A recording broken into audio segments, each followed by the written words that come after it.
too numb, yeah. It's way too dumb, yeah. I get those goosebumps every time. I need the hype, throw that to the side, yo. I get those goosebumps every time, yeah. When you're not around, when you throw that to the side, yo. I get those goosebumps every time, yeah. 713 through the 281, yeah, I'm riding. Why they on me? Why they on me? I'm flying, sipping low key. I'm sipping low key and honest, find a rider. I get those goosebumps every time you come around, yeah. You ease my mind, you make everything feel fine. Worry about those times, I'm way too numb, yeah. It's way too dumb, yeah. I get those goosebumps every time. I need the hype, throw that to the side, yo. I get those goosebumps every time. Hello, good evening, everybody. Football is back, and so are the loaded reactions. Even it's a bit of a delayed reaction because we said we'd bring it over to Sunday this time and talk about it. But boys, how are you? Chris, how are you getting on? Oh, good, mate. Yeah, I was just telling you just before we started, didn't I, that it's my gran's 92nd birthday tomorrow. So I've spent the afternoon with my gran, which was lovely. And my dad was there, my auntie was there, my cousins were there, my wife was there, my daughter was there, loads of people there, which is brilliant. So that was really, really nice. I then settled down to watch the first bit of football today, which is the Man United game, and saw the first half. And then about 10 minutes in, I must have fell asleep because I woke up and it was full time, and I was like, "Oh God!"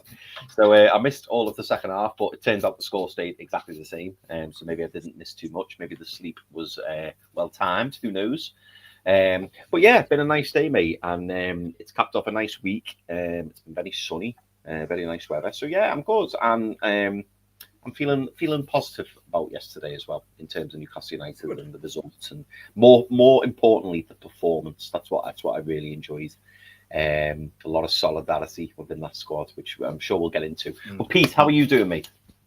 Not too bad. I had a kind of a similar parts of a similar afternoon to you, mate, because nice and chilled in the morning. I did a couple of bits, and then I was out. We went out with some friends. Get that person timed out now with this freeze at rubbish. Come on, let's forgot this, have we? Now let's get that. Let's get that Stephen. time out. Nice. There we go. But yeah, went out to a pub, had a couple of drinks. Kids were playing. Nice little catch up, and then thought I'd go back and watch the Man United game, and saw the goal, watched probably the majority of the first half, and yeah, then fell asleep. Woke up at full time. Yeah. So It's shocking. Got the important stuff out of the way. Saw the goal. Got a little flavour, and then yeah, I think you know what, Chris? We timed it right. We absolutely timed it right. You know what? I've not poured it yet, but cheers to you, mate. Cheers to you on that. But Daz, how are you? Is it a triple mania? Is it a triple mania? Well, let me build it up.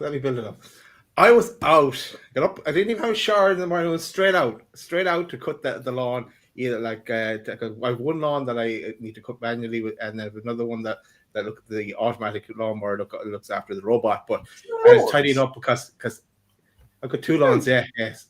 Two balloons. Well, it's a split. It's complicated. Yeah. So I was out busy at that. Spent a couple hours doing that.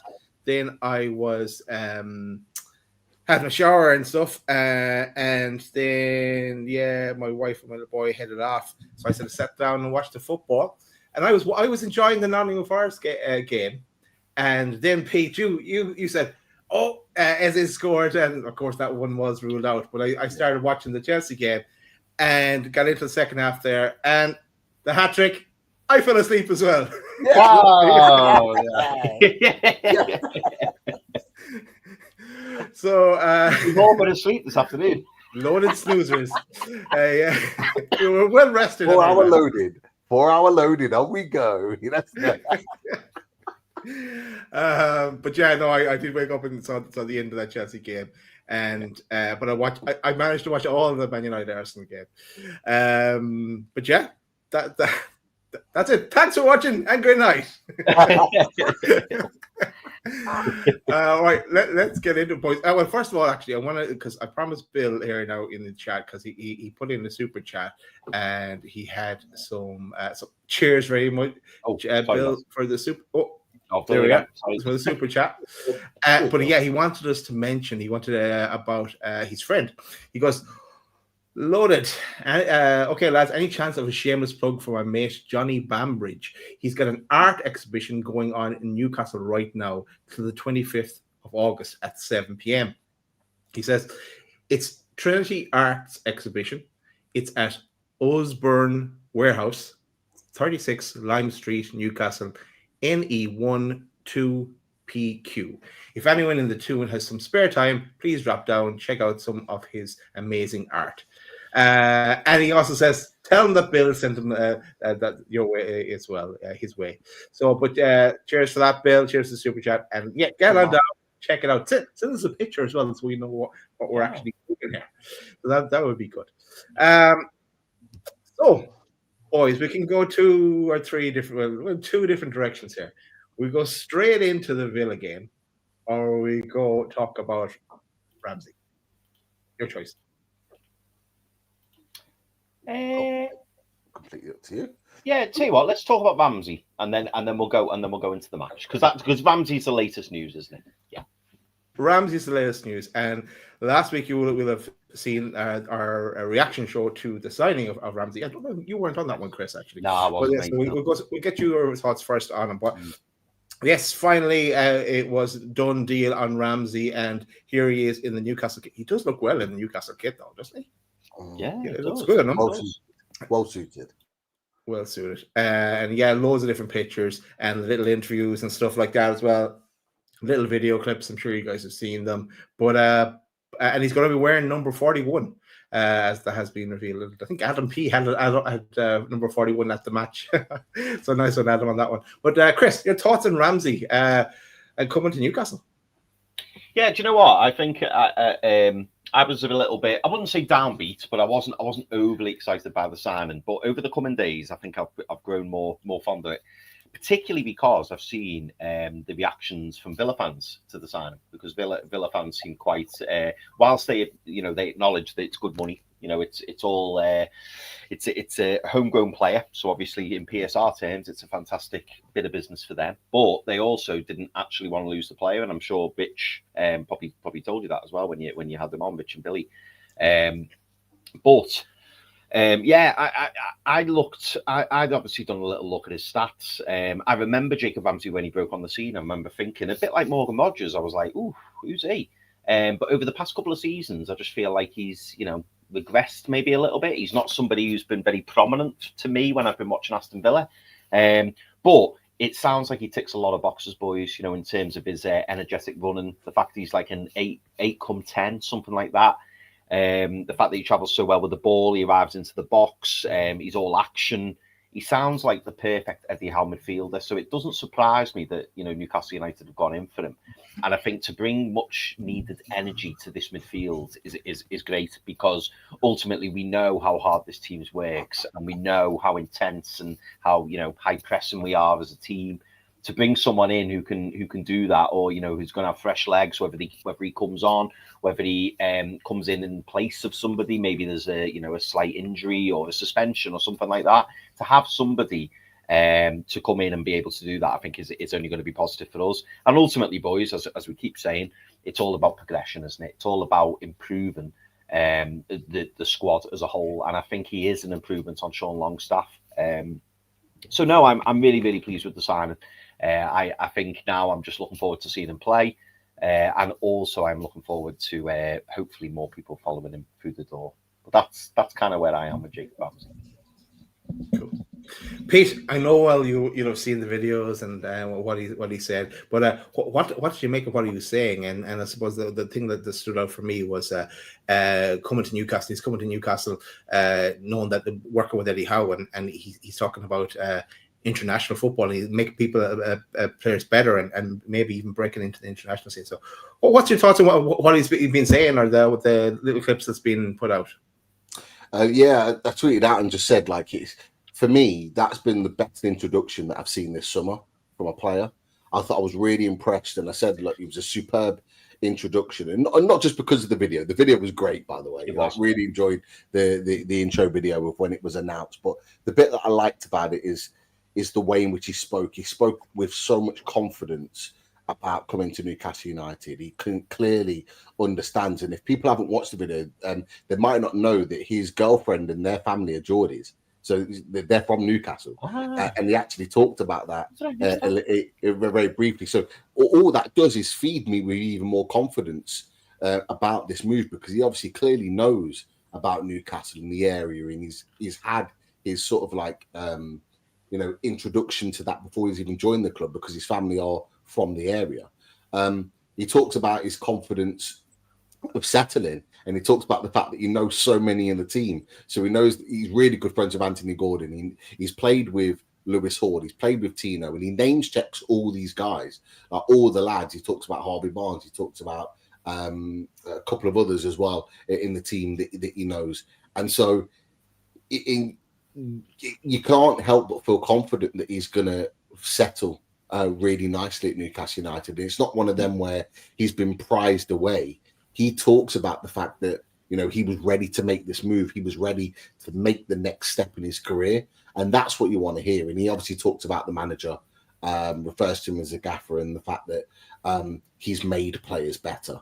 And you boys have touched on that as well. So I'm really, really encouraged by this. And Chris, you're right to have a little bit of reservations. We all did. Well, even when he was linked back in March and we talked about it, I threw stats up back then, and I said that's probably why I wouldn't want him. But as a player, that's not in question. Like, as a player, he is going to add so much to this team.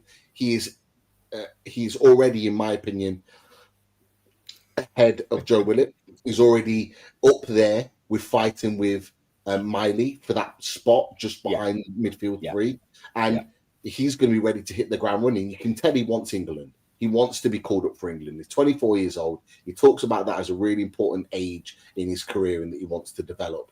And the fact that he's chosen Newcastle United should fill us as Newcastle fans with so much confidence, because now you've got players leaving their hometown club, their academy, and not being forced to, by the way. He's wanted this move, and he's coming to Newcastle United because he believes we're a club that can develop him and make him a better player.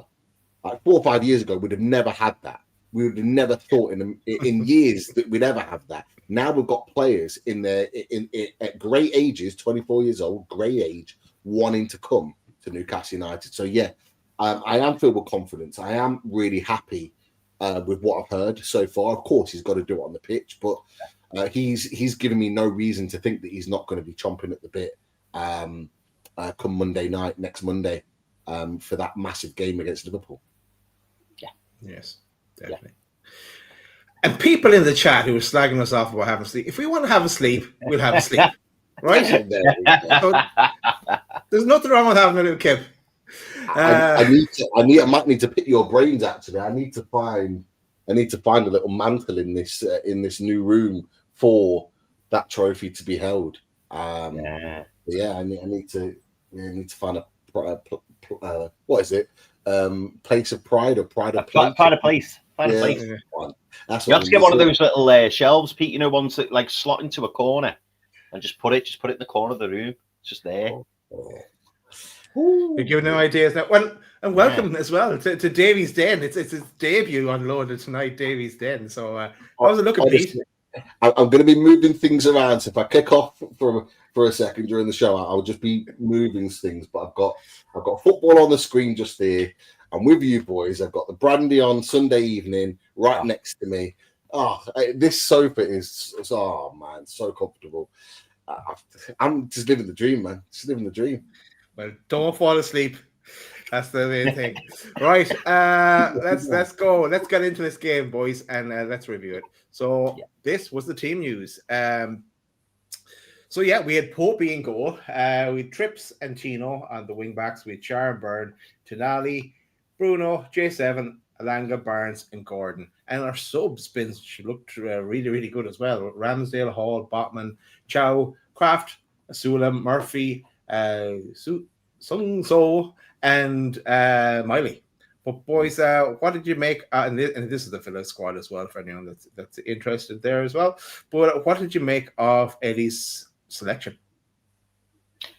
No surprises for me whatsoever. I think at the moment that is the strongest 11. I think it will look a lot different in the coming weeks because I think that Lewis Hall needs to come in. I'd love to see Sven Botman come in, albeit I'm sure we'll get into it, but I think Dan Burns just been absolutely incredible. But I would love to see Sven Botman in there. Obviously, we've got Malik Chow who needs to come in.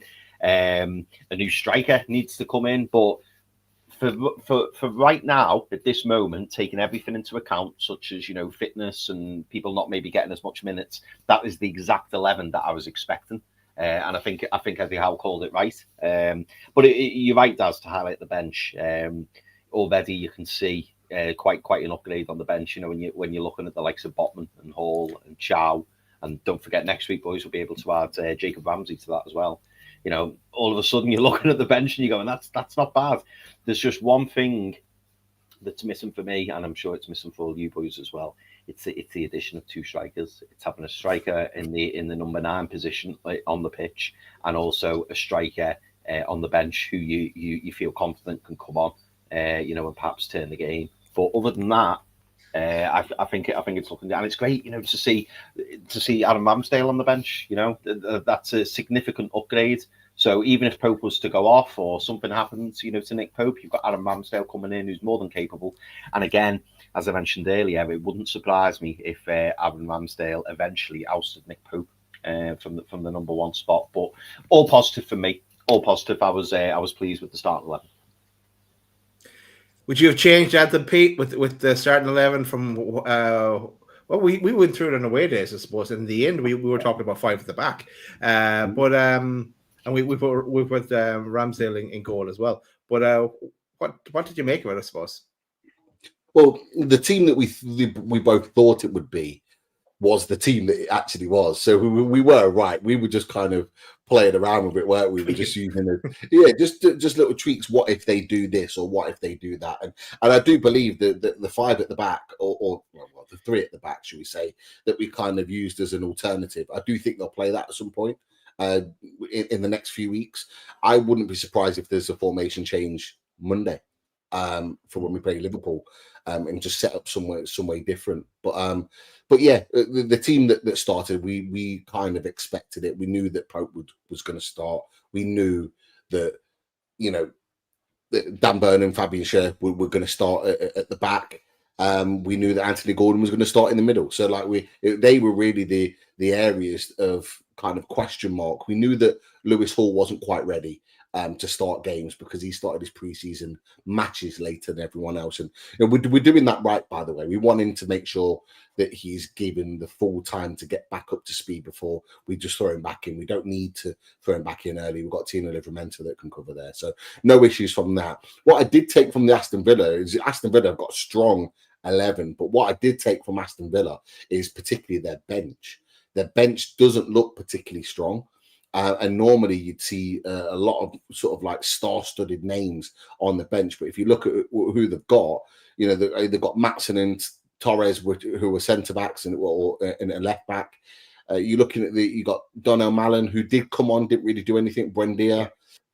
You're looking at these names and they're not really standing out to you. Obviously, even Gessan, but he's not really going to displace Watkins at any point. So you look at that and you're looking at Villa and you're thinking, they're in 4 competitions this season, and that doesn't look very strong at all, and it doesn't look like they're going to do much business. So it was more the takeaway of that than anything else. We had more options off the bench kind of than they did, but yeah, it was what it was, lineup related. Okay, well, let's get into the game. But before the kickoff, there was obviously the sign of respect for Diego Jota and his brother Andre, and actually was right across the grounds and every Premier League game, and none more so than both the Liverpool game and the Wolves game. And it was handled well by every club up and down the country. So in the Premier League, so fair play on that one. Okay, let's get into it because we started off a new kickoff, kick it into touch. Unusual kind of to see that, but that was how we started off. But on 2 minutes, Elanga was 1-on-1, and he kicked it straight at the keeper. The Swede should have opened the scoring really with that one. I'll go through right to the first half, boys, and you can stop me then Anthony along the way if you want. The follow up was from Barnes. He was kind of looking for a penalty. VAR had a look at it, gave him nothing. On 10 minutes, Gordon had a chance with a header, but it went over. Probably could have done better there. On 12 minutes, Elanga should have connected better to get a shot off on the half volley. Here's no picture of Elanga here while we're at it. And on 15 minutes, Gordon had a shot through the crowd after a trips free kick, and Bruno pulled it back to him. And 31 minutes, a Villa counter-attack with Watkins was well defended by Newcastle. All in all, that first half, lads, quick kind of run-up of that first half. Newcastle were on top in the end and had the best chances, but weren't able to capitalise on it. And any thoughts from the first half?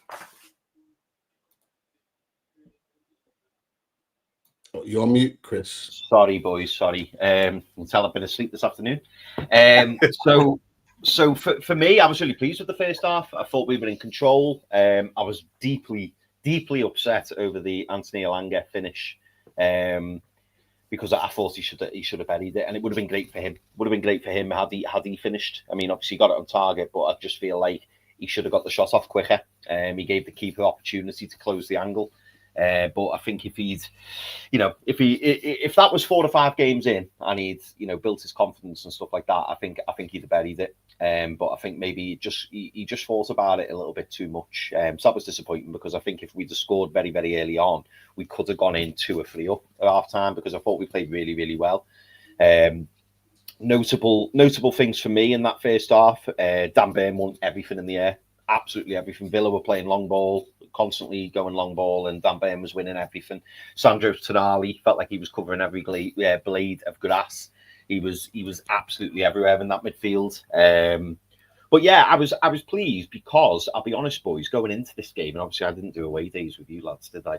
I was a bit nervous about the Villa game because I know that I suppose what's the word I'm looking for? Like, we're all in this together. We're all sticking together in what are difficult times. Obviously with Alexander Isak being AWOL, and I'm sure that's probably brought the squad closer together. But I'll be honest, I expected more from Villa. I thought Villa were gonna, first home game of the season. Obviously missed out on Champions League last season to us on goal difference. I expected Villa to really go at us and maybe see it as an opportunity, to take advantage of the fact that we're missing our main focal point up front. But Villa just weren't quite at it, and I thought we had the better of the first half. And going into the second half, I thought once we scored here, I struggled to see them scoring because I was disappointed with Villa. But yeah, strong first half performance, couple of chances for us to go one up. But also as well, I must say, for a neutral, it was a pretty decent first half of football. It felt quite end to end at times. Villa had a couple of opportunities. But yeah, I thought, I think at the end, what was it, boys? I think we had 2 shots on target and Villa had none, but they did have a couple of openings where they should have done better. But yeah, I thought it was a good first half performance, and I was looking forward to the second half. So at half time, I was reasonably happy. Just a bit disappointed that we weren't a goal or maybe 2 goals to the good. Pete, were you happy with that first half? I really was. Those boys came off and I was clapping and applauding. When you break it down, and we've had the summer that we've had with all the turmoil, and they've been in the news constantly, as Chris said, Isak, issues with the signings, this, that, and the other, and then you've got to go to Villa Park where we don't travel well, and we go and we dominate the way we did.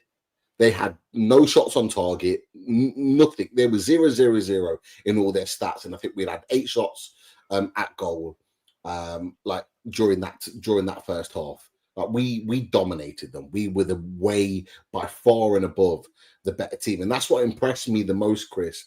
In relation to what you were saying about that, is that you were saying about you were disappointed with Villa. I would say it was more about us than anything else in that half. Villa came with the same tactic. And Daz, we talked about this. We talked about the Shaw and Burn and how they got destroyed at Villa Park last season.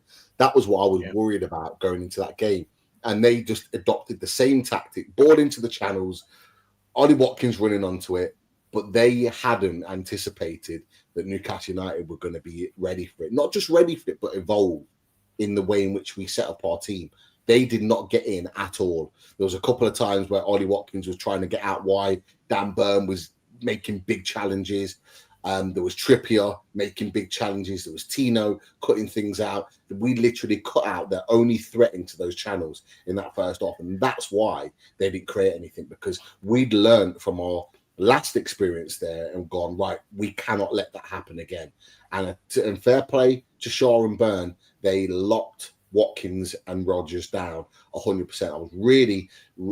I was really impressed by how we kept Rodgers quiet. He's their main man, and he did absolutely nothing in the whole game, not just in that first half. But I'm really impressed with that. But what I was impressed with is that our midfield dominated theirs. I thought Tonali was absolutely superb. He was running the show in that midfield, ticking over. The guy is just a Rolls Royce. He is so good in that midfield. And Tillemans, McGinn, and whoever else is there, Kamara, very talented midfielders. But he was the cream on top of all of that in there.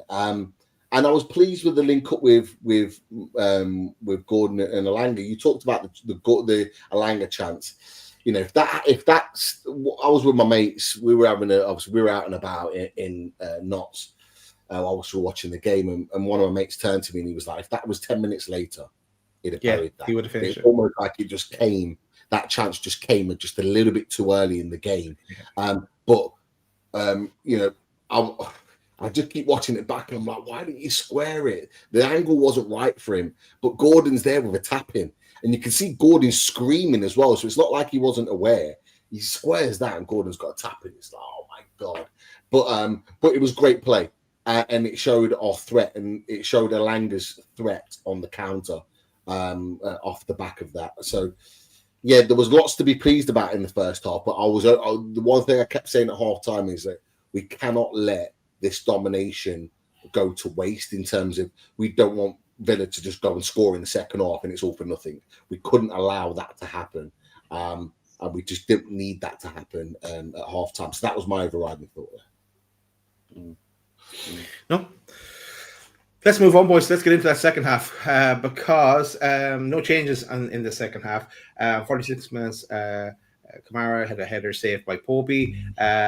Passing was sloppy at times by Newcastle. Difficult to get full control of the ball and progress with it. 59 minutes. Char and Burn. They're pretty much fucking up from a free kick routine. Burn clearing it as Char was just ready to pull the trigger. And I know Burn was interviewed afterwards, and they had a little laugh. He had a little laugh at it as well when he was picking Char up off the ground. I don't think Char was too pleased, but it was funny. And I suppose it does show that they're trying something new, and the set piece person that's come in is trying new things.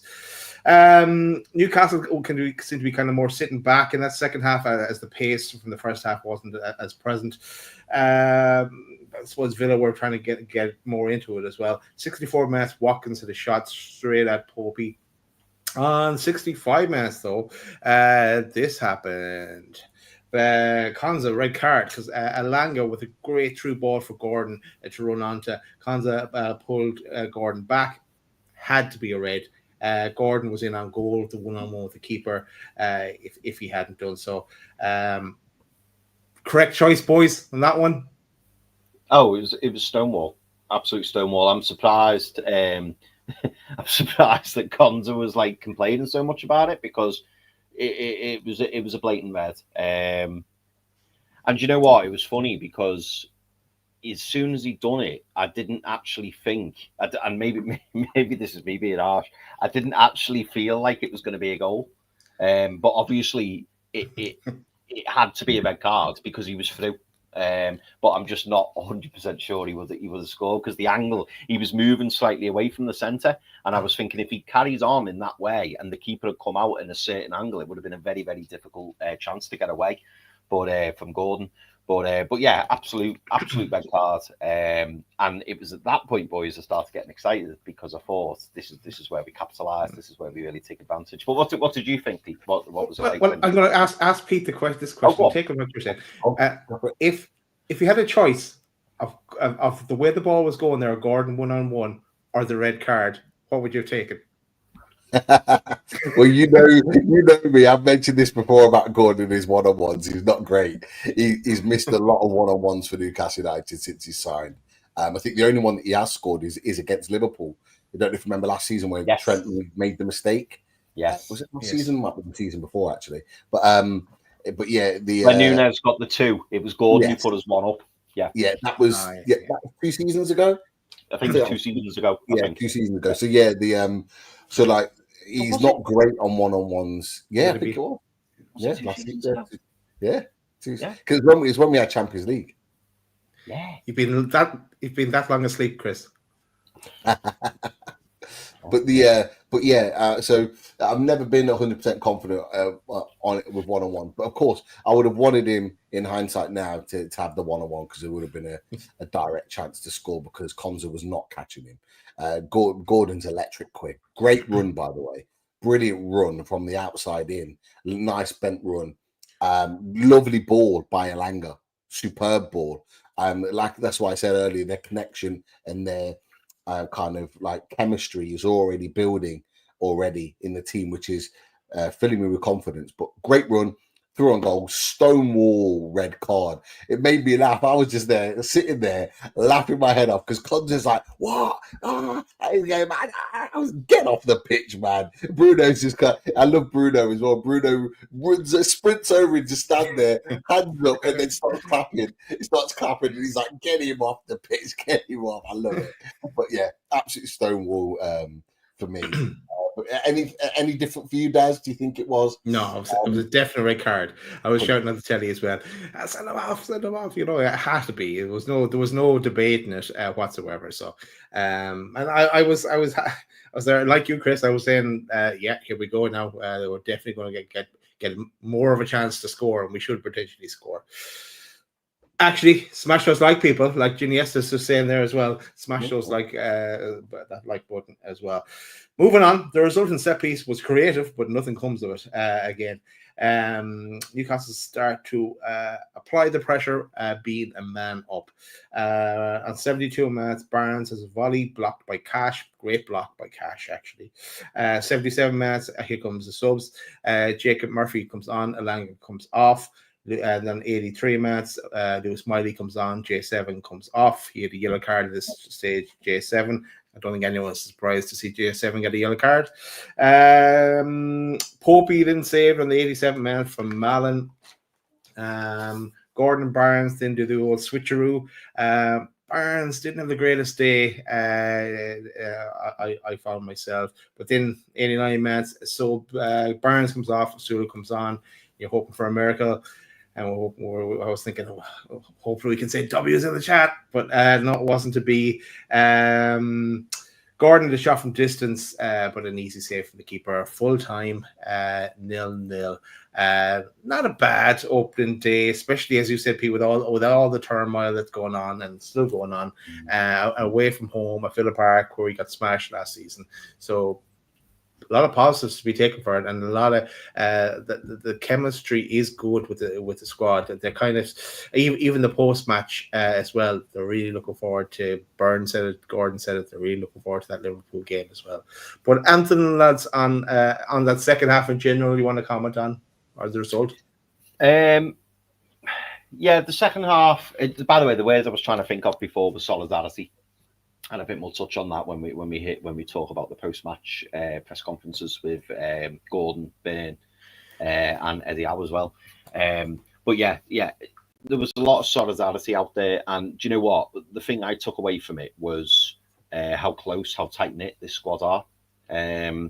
Yes, it is a little bit disappointing not getting 3 points when there's an opportunity there when a team goes down to 10 men, but it wasn't for the lack of trying.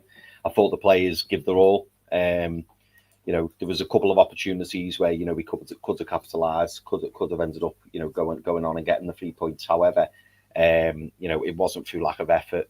And yeah, if you'd have offered me a point before the game had started, I'd have snapped your hands off, because going to Villa Park is never easy. And this is why, boys, you know, I always say, you know, when we talk just before the season starts, before the fixtures come out, and you know, people ask, "Oh, who would you like?" I always say I'd love a good a team away from home, because I always think there's an opportunity to spring a surprise. And for me, you know, there was an opportunity for us to go and win that game, but we've gone to Villa Park, we've kept a clean sheet, and we've not been beaten. That point could end up being huge as the season goes on. We now go into a game at home to Liverpool, and I'm sure we'll touch on that in a bit and what our expectations are of that. But I think it was a good performance. I think that you know, there is a clear. It was clear to me that we need a number 9. We absolutely do, and that's no reflection on Gordon, because I thought Gordon ran himself into the ground. I thought, you know, we've clearly got the old Gordon back, and maybe you know, this Alexander Isak situation has kind of spurred him on a little bit to, you know, realise I've got to stand up here. I've got to be counted. Big year for him. Obviously, it's a World Cup season, so he needs to perform. He needs to, you know, get the attention of Thomas Tuchel, and it just seems like his head's really in the right place. I loved his post-match interview, and yeah, there was lots of positives for me from this game, and I'm really pleased that we've managed to go to Villa Park and get a point. And I'm really looking forward to the Liverpool match on the 25th. So yeah, I think it's a good solid point, and I think there's reason to be optimistic. Pete, thoughts on the result, thoughts on the second half? Anthony, you want to touch on? Yeah, I thought the second half was maybe a little bit more even until the red card. We allowed sort of Villa to get back into the game. Nothing was massively harming us. They had 2 chances, both straight at Pope from distance. There wasn't like anything where I was worried that they were going to score, but we just gave them a little bit more, just a little bit more possession that we needed to. But I thought we could have done a bit more when they were down to 10 men. I thought we could have took the game for more. I thought we could have been a little bit more attack minded. You know, the final ball wasn't quite there, particularly in the wide areas. We played a lot through the wide areas because we had the extra man overload, whether it was Tina, whether it was Trippier. I actually thought when Asula came on, we looked a little bit better, a little bit more threatening in those closing moments. Whether that could have been done a little bit earlier, I don't know. But he just stretched the Villa defence in a little bit of a different way. But yeah, didn't quite do enough. And I think the Barnes chance just before he was subbed kind of typified Newcastle's final ball yesterday, because it just wasn't there. Everything up to that I thought was very, very good. For being at Villa Park and away from home, tough a home game, as Chris mentioned, I thought everything was there apart from the final ball. It really let us down, and it needs to be better, lads. It does need to be better. For as good as and as pleased I am with that performance, you know, we haven't got Alexander Isak. We do need a new striker. But as I said to you boys before the season starts, we need other players to step up, not just with performances, but with goals and assists. We need Gordon to step up. We need Elanga to step up. We need the midfielders to chip in.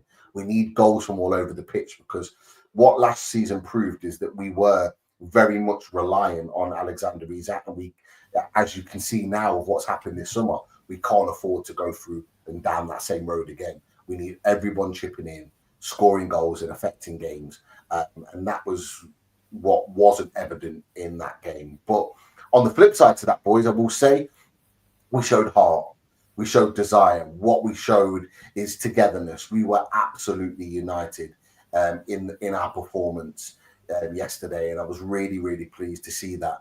You see teams that have been in turmoil over the summer and come back and they completely fall apart, just like the Hammers did at that shower of on Saturday. We didn't. We showed. We were resolute. We were up for the fight, and that fills me with confidence going into this season that these boys are bang up for it. You talked about Gordon, Chris. He was chomping at the bit yesterday. We didn't see the best of Gordon. He played well. I need to see Gordon back on that left-hand side. Yeah, I would have much rather the front three in that second half when we went down to 10 men of Gordon on the left, Jacob Murphy on the right, and Anthony Elanga through the middle. That's what I would have wanted to see. If Barnes stayed on the pitch, I'd have put him up there and kept Elanga on the right. I'd have switched it up because Gordon you can tell he's hungry.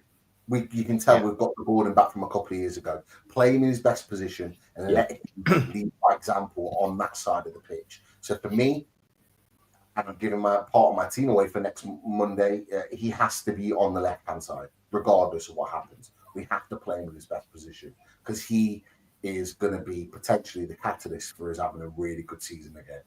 So really pleased to see that. I have to say the spine of the team was excellent. I thought Pope was really assured. Me and Daz didn't pick him. We would have had Ramsey, but I actually thought Pope was really assured and really calm and composed in goal. Excellent.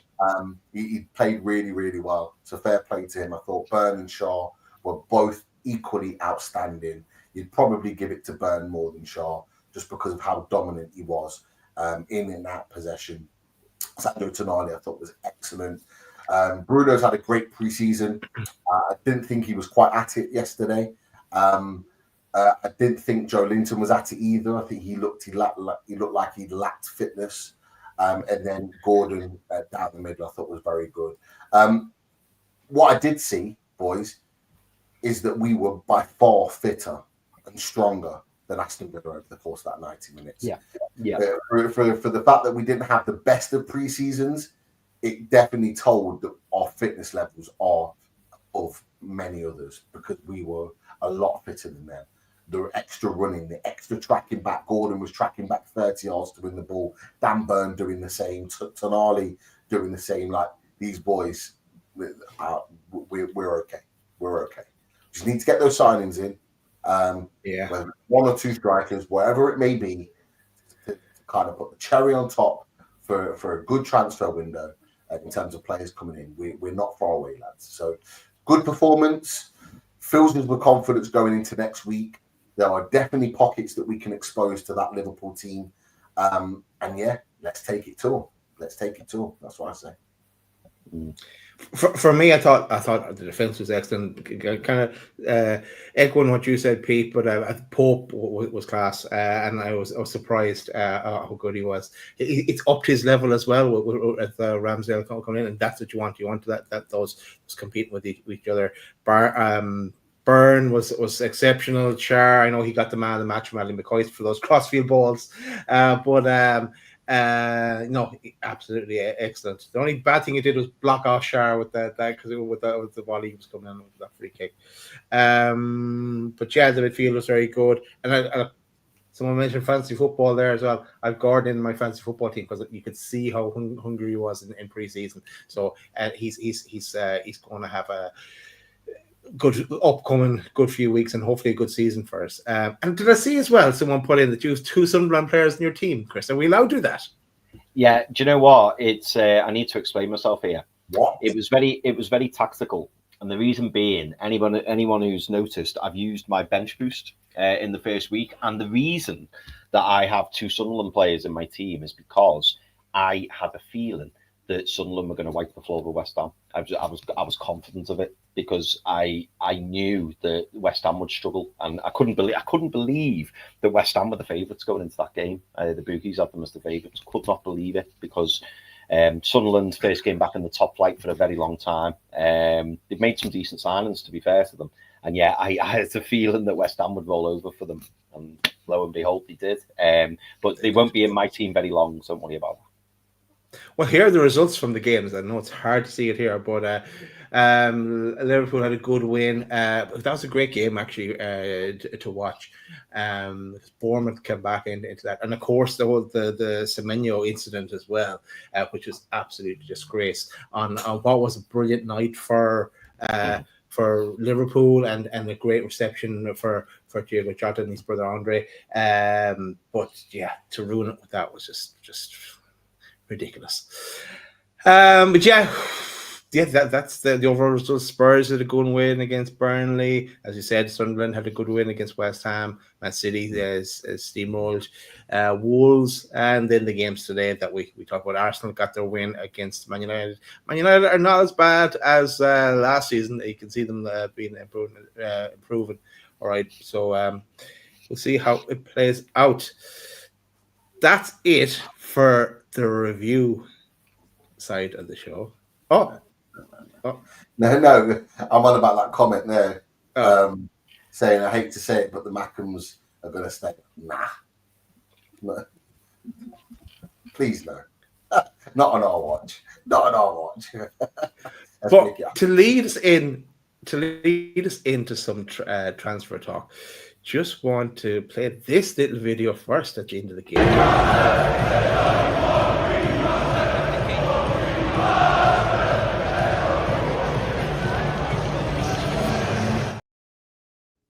Yes, so we all know who that is.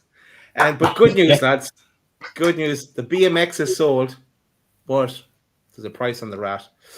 The rat is for sale for 150 million quid onwards. We'll see what happens this week and next week. That leads us into transfer discussion. Pete, what have you got for us? Well, should we have a conversation on that? Because I'm loving the away end for how they represented us and spoke for the millions of Newcastle United fans that are out there across the world. Because I thought Dan Burn, I thought Gordon, I thought Eddie Howe in particular spoke really well on the fans, and rightly so. They backed the boys, as we all did, for that 90 plus minutes, and then made their feelings known. And I think that really kind of showed what Newcastle United as a fan base is all about. Is that we're not happy. We're not happy with Alexander Isak. We are not happy with what he's doing. And you know what I love about this, boys, is that the fans have spoken, but so many people are speaking on it now. You know, Peter Crouch was talking about it on TNT. Alan Shearer, Wayne Rooney also having their opinions on it. Everybody that you're speaking to as an ex-professional or people in the game are now pointing the finger, not at Newcastle United. They're pointing it firmly at Alexander Isak. Not even his agent anymore. It's on him. And he is getting the scrutiny that I think he fully deserves. So, yeah, massive respect to the Liverpool fans. And look, get that ringing nice and loud on Monday night, because that needs to be heard. Sky cameras in there, Monday Night Football. Let's let that be heard that we will not accept a player treating our club like that. So I just wanted to share those little snippets of opinions on that. It's interesting you're saying all that, Pete, because we have seen, it's the favourite word of this summer transfer window, the narrative, and we have seen the narrative firmly switch over to Alexander Isak. The way people who, were saying, oh, he's been badly advised, his agent should have done better. And to a degree, I can have that. But this is also down to the individual. The individual has a choice. How he's conducted himself is just completely wrong. And you see a lot of ex-professionals. We've seen it everywhere. We've seen it on the overlap. We've seen it, pre and post match, with all the media, ex-professionals all having a view on it. And I do think that, well, it's already been said, and I think this is the case. Alexander Isak, no matter what happens, will look back on this and think, do you know what, I really ballsed up there, really ballsed up. Because if as we've said for a long time, if Alexander Isak made it known privately that he wanted to leave, but still continued to carry out his duties that he's being paid for, this could all have been resolved. We wouldn't have liked it anymore. We would have been disappointed had he left. But I think a lot of fans, and we've all said this, a lot of fans would be accepting of the fact that he wants to further his career. He wants to try and win the Champions League. He wants to try and win the Premier League. And we know that we're a good number of years away from that. However, when you're being paid as much as you are, to play football and represent a club, if you then turn around and say that you're no longer willing to do that, it doesn't look good on you. It really, really doesn't. And I think that Alexander Isak was hoping, that people, which they were at the start, people were saying, oh, you've just got to let him go. You've just got to sell him, or you've just got to move on. People aren't saying that anymore. People now are saying it's disgusting and he should be ashamed of himself. And the way he's conducted himself is totally inappropriate. I think you mentioned it, Pete, on the last show we were on together. You were saying that, even some Liverpool fans are coming out and saying, it's not great. It's not good. Yeah. Because it really, it's not good look on him. It's really not. And like I say, I'm just intrigued as to what happens in the next 2 weeks. Because in 2 weeks' time or 15 days' time, the transfer window is going to shut. And if Alexander Isak is still a Newcastle United player, things are about to get even more awkward for him because he's going to have a decision to make then. And I was really pleased, boys. It really warmed my heart over the weekend. I think it was Craig Hope who announced it and said that Newcastle were looking into fining Alexander Isak. And long overdue. I think he's been protected far too much. And the fact that he's now missed a professional football game, and some people will argue he's cost us 2 points already by him not making himself available to play. It reflects badly on him. And I think when he starts getting hit in the pocket, I'm sure that his attitude may change to this. Or maybe he will hand in that transfer request, which really he should have done already by now. But people know the reason that he hasn't handed in that transfer request. And so does he. He knows exactly why he hasn't handed that in. It's all down to money. And that is why the Newcastle fans are so upset with him. In that he is coming across as a greasy bastard. And that's why they were singing about it. Because he's derailed our whole summer. And even now, we're still talking about Alexander Isak. And I, for one, am fed up of it. And I know you boys are as well. I want this concluded. And I hope that it is concluded shortly, but it's got to be done. It's got to work for all parties. It's got to work for Alexander Isak. It's got to work for Newcastle United. And most importantly, it has to work for Newcastle United, by the way, because he's our player and he's got a 3-year contract. So let's see what happens. Well, what I think will happen this week is, and I do like the way that Byrne and Gordon they're up for it. The whole squad is up for that Liverpool game, and they're going to come out of the blocks at that. They're going to use it. Everything that's happened to hopefully to our advantage.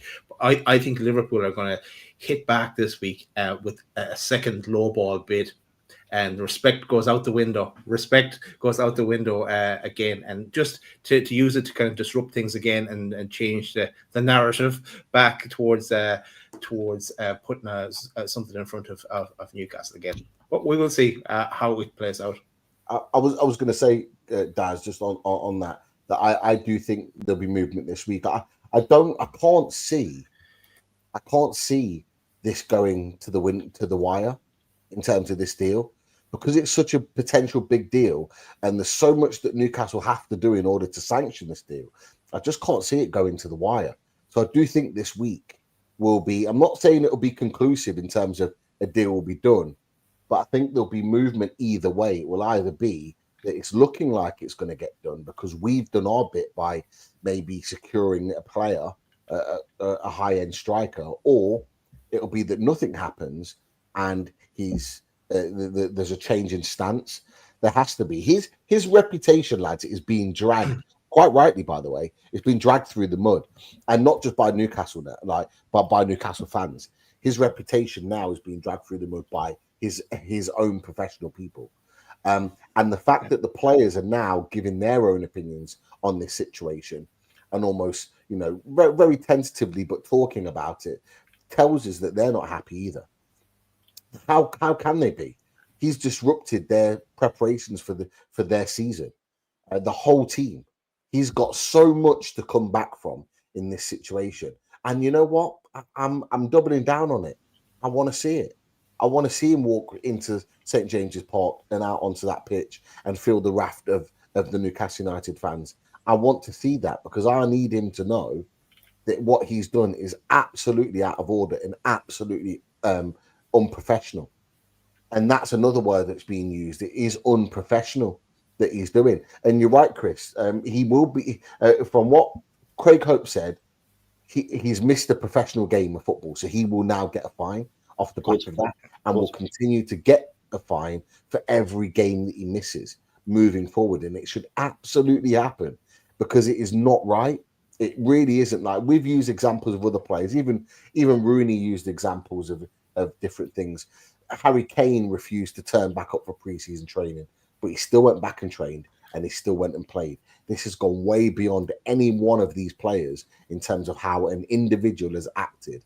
And his reputation now is so bad. If I'm him, right, I'm groveling with an apology. I'm trying to rebuild my reputation. But more importantly, lads, I'm sacking my agent off the back of that, because that agent, and the bit that we haven't talked about is in Craig Hope's piece, the fact that the agent, we talked about it, Daz, actually, when we were live, the fact that the agent is doing this because he wants to retire soon, and he wants Alexander Isak money to have his payday to go off into the sunset, should be an alarm bell if you're a player listening to that, thinking, nah, something's not right here.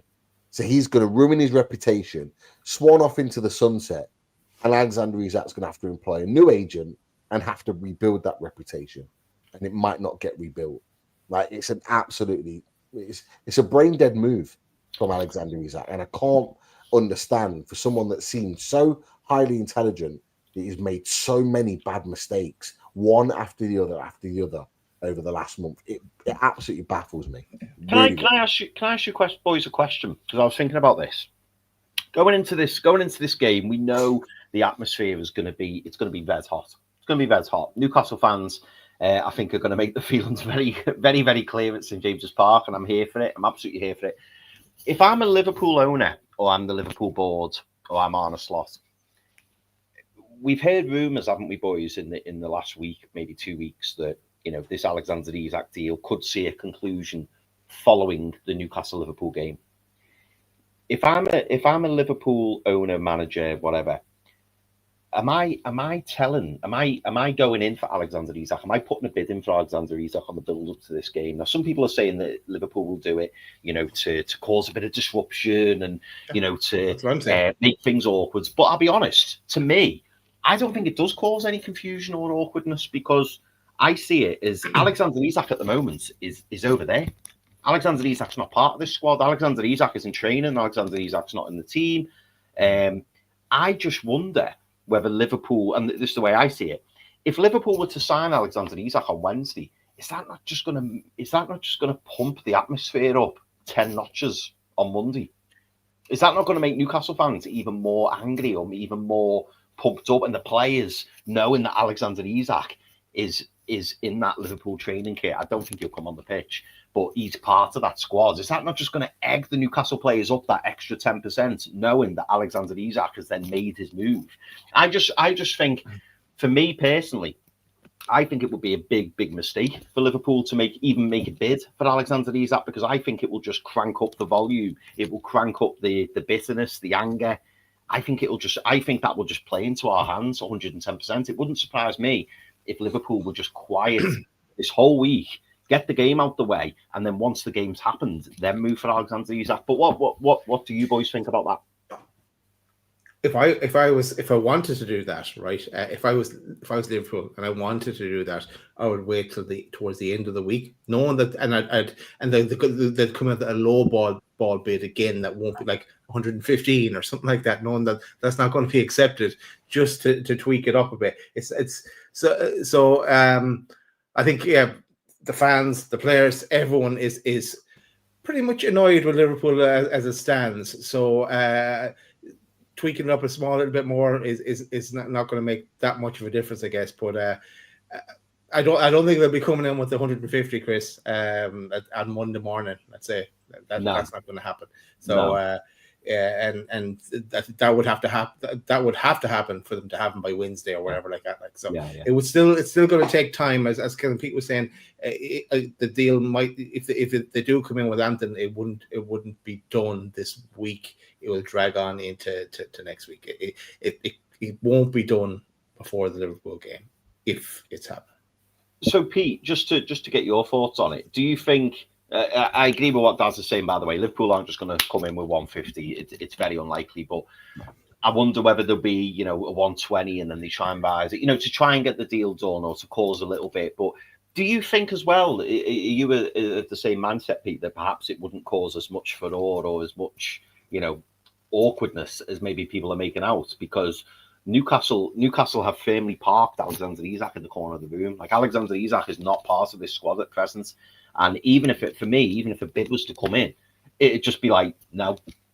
And that would be the end of it. And Eddie Howe has made it very, very clear, even though I'm not quite sure I believe him, but Eddie Howe has made it very clear that it's got nothing to do with him. Like, he's leaving that to others because he's just focusing on the team and focusing on the preparation. Do you think it would cause, if Liverpool were to come in with a bid, would it cause any disruption to the team, to the squads, to the players, or do you think that all it would do is just add a little bit more petrol to that fan base on Monday? I'll be honest with you. I don't think it matters at this moment in time. I don't think it matters. And look, Anthony Gordon, Dan Burn both talked about it. It was a distraction 3 weeks ago to the players, and Eddie Howe's openly talked about it. They've got accustomed to it now. So then they're not listening to the noise. I actually think it could work in Newcastle's favour, potentially, because Newcastle are just going to go, that's great. Everyone talk about that. Our minds are on the game. This is where we're focused on. So all the media are going to be talking about Isak, and Newcastle just can go about their business and just prepare for the game and prepare for it in the right way. And it not being talked about, because what you don't want it to be talked about, the atmosphere is good. Like the bits that we as fans talk about, atmospheres is going to be raunchy. We need to make sure that we're loud, that we're singing, that we're saying this, that, and the other. We can talk about that, but I don't think Newcastle and Eddie Howe will want the media talking about that. They'll just want it to be distracted with Isak, so they could just go about their business. A bit like they did with Villa. Like, we played so well against Villa, but that's because all the talk was about Isak and not on the actual game itself. That's where I think Newcastle United will want it. And so that's where I think it may well be.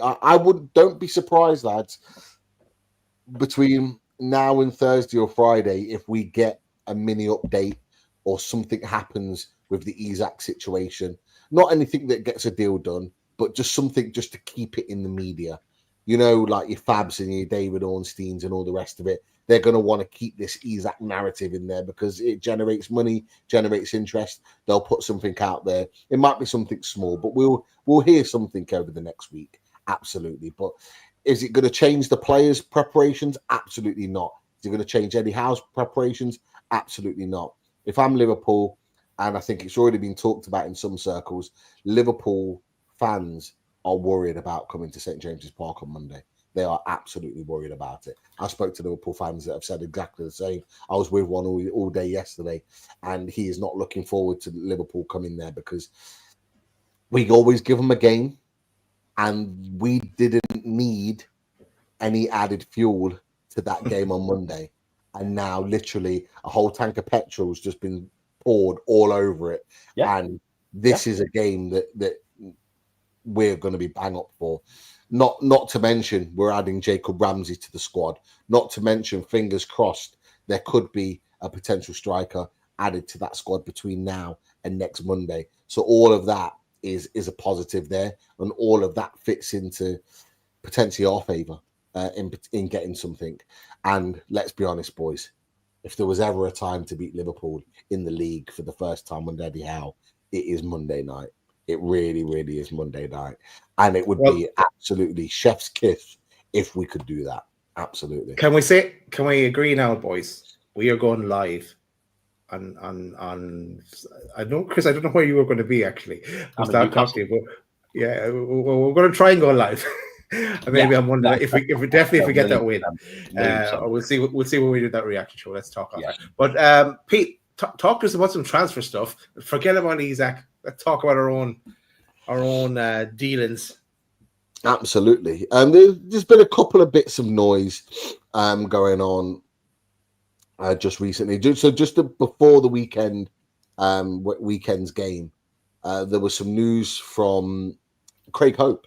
And Craig Hope had wrote a piece to say it was off It was on again, it was off again, and now it seems to be back on with Gonzalo Ramos of PSG now. If anyone watched him come off the bench against Spurs in the Super Cup, scored an excellent goal, was very, very good. He did actually say in one of his interviews after that game that he was going to stay at PSG this summer, but apparently through Craig Hope, it says that Newcastle is back on the agenda. And it says the Portuguese star was considered last month, but fresh encouragements have been given. The arrival of two strikers, Wissa, with Johan Wissa as well, expected next week, would facilitate an Alexander Isak's sale. It wasn't just him that reported on it as well. Keith Downey also reports that Newcastle are interested in PSG striker Gonzalo Ramos as a potential Alexander Isak replacement. However, not an easy deal to do with 2 weeks of the window left. And would be a big transfer. There was a rumor, I say multiple rumors around a £55 million value on Gonzalo Ramos's head, which for me is a no-brainer in there. 24 years old, Portuguese striker, but nothing more at this stage is what Keith Downey has said. Boys, obviously we've talked about Isak. We're not going to talk about him anymore, but, you know, we've talked about Gonzalo Ramos as a potential Isak replacement. Like, whether it happens or not, would you be happy for a player of his caliber to be coming in the door that maybe could unlock Alexander Isak going? What are your thoughts about that particular deal and whether it can be done at some point this month? But he's playing tonight, isn't he? He's playing against Nantes there at the moment. Yeah, it's half time. But yeah, look, if we could get him, absolutely brilliant. He's a totally different type of player than Alexander Isak, and we know we're not going to get a like-for-like replacement for Isak now at this stage, if we could.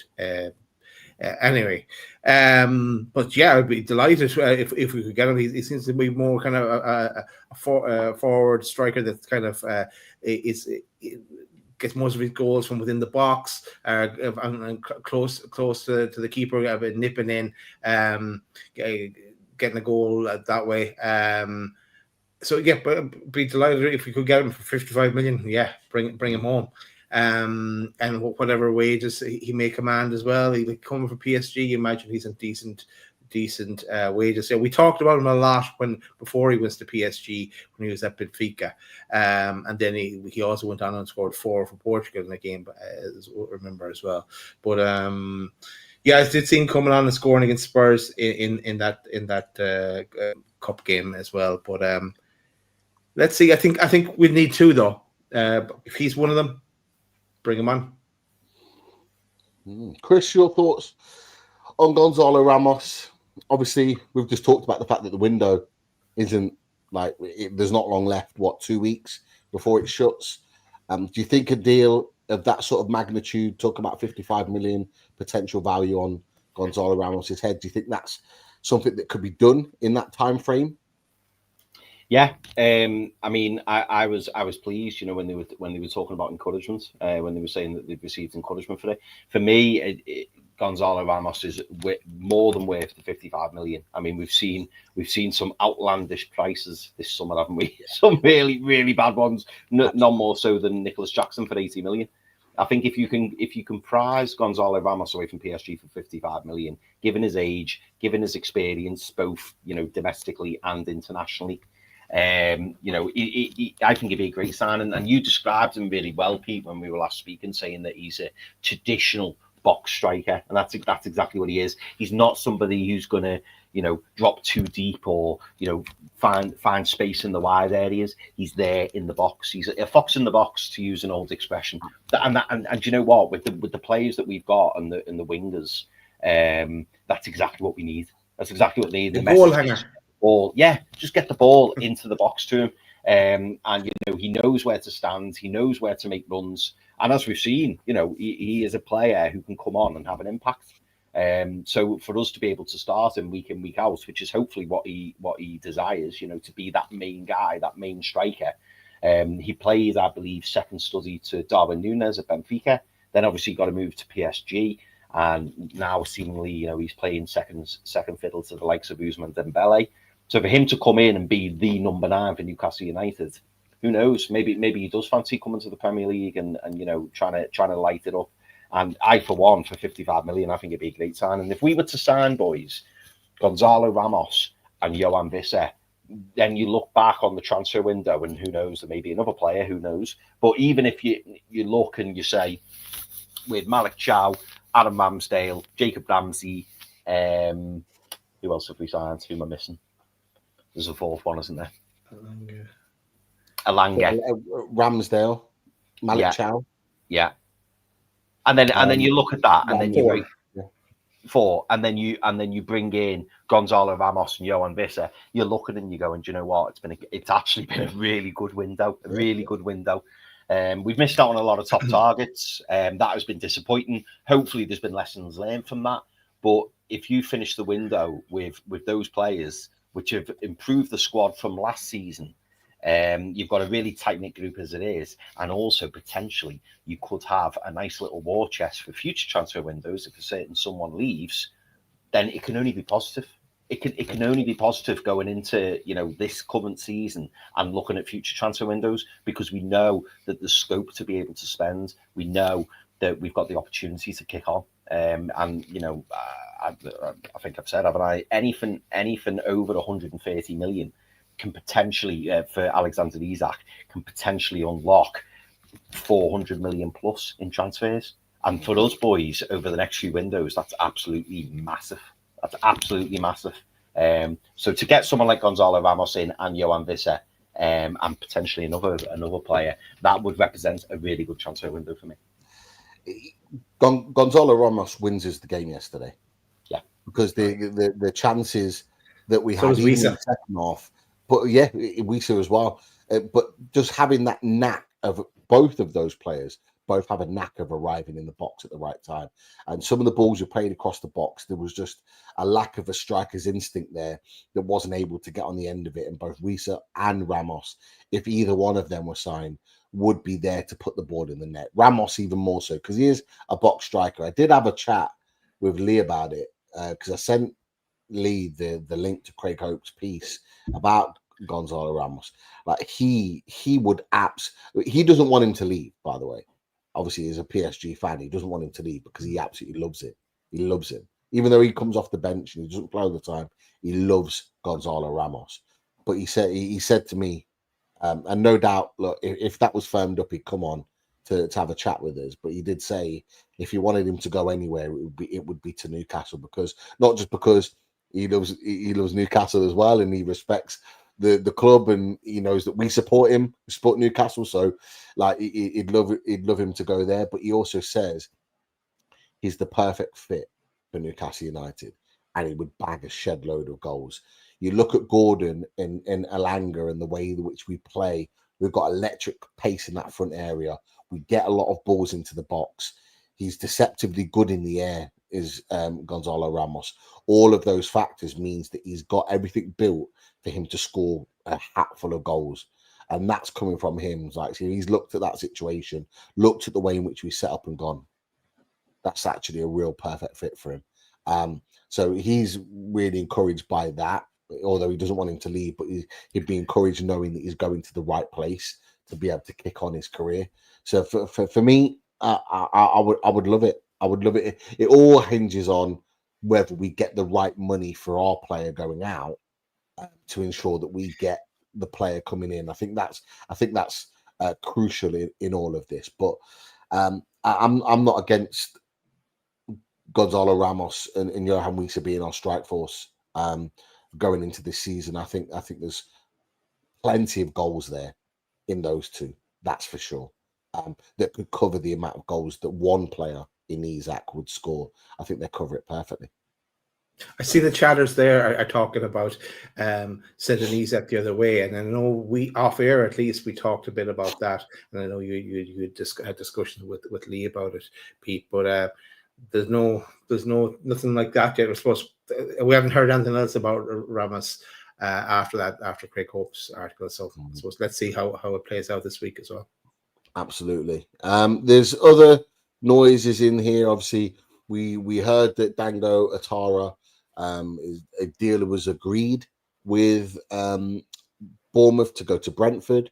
Ben Jacobs seems to think that that should well unlock Johan Wieser, and that the talks are expected to resume in the next 24 to 48 hours. That was said, I think, yesterday. So therefore, we could be expecting movement potentially from what Ben Jacobs is reported by either tonight, more likely tomorrow into Tuesday off the back of that. So, Pete, yeah. Are you saying that Django wasn't changed? I wasn't saying that, but I think Keith Downey was. Keith Downey, yes, Keith Downey. We're having words. Taking my punchlines. I was not happy. I was not happy, Keith.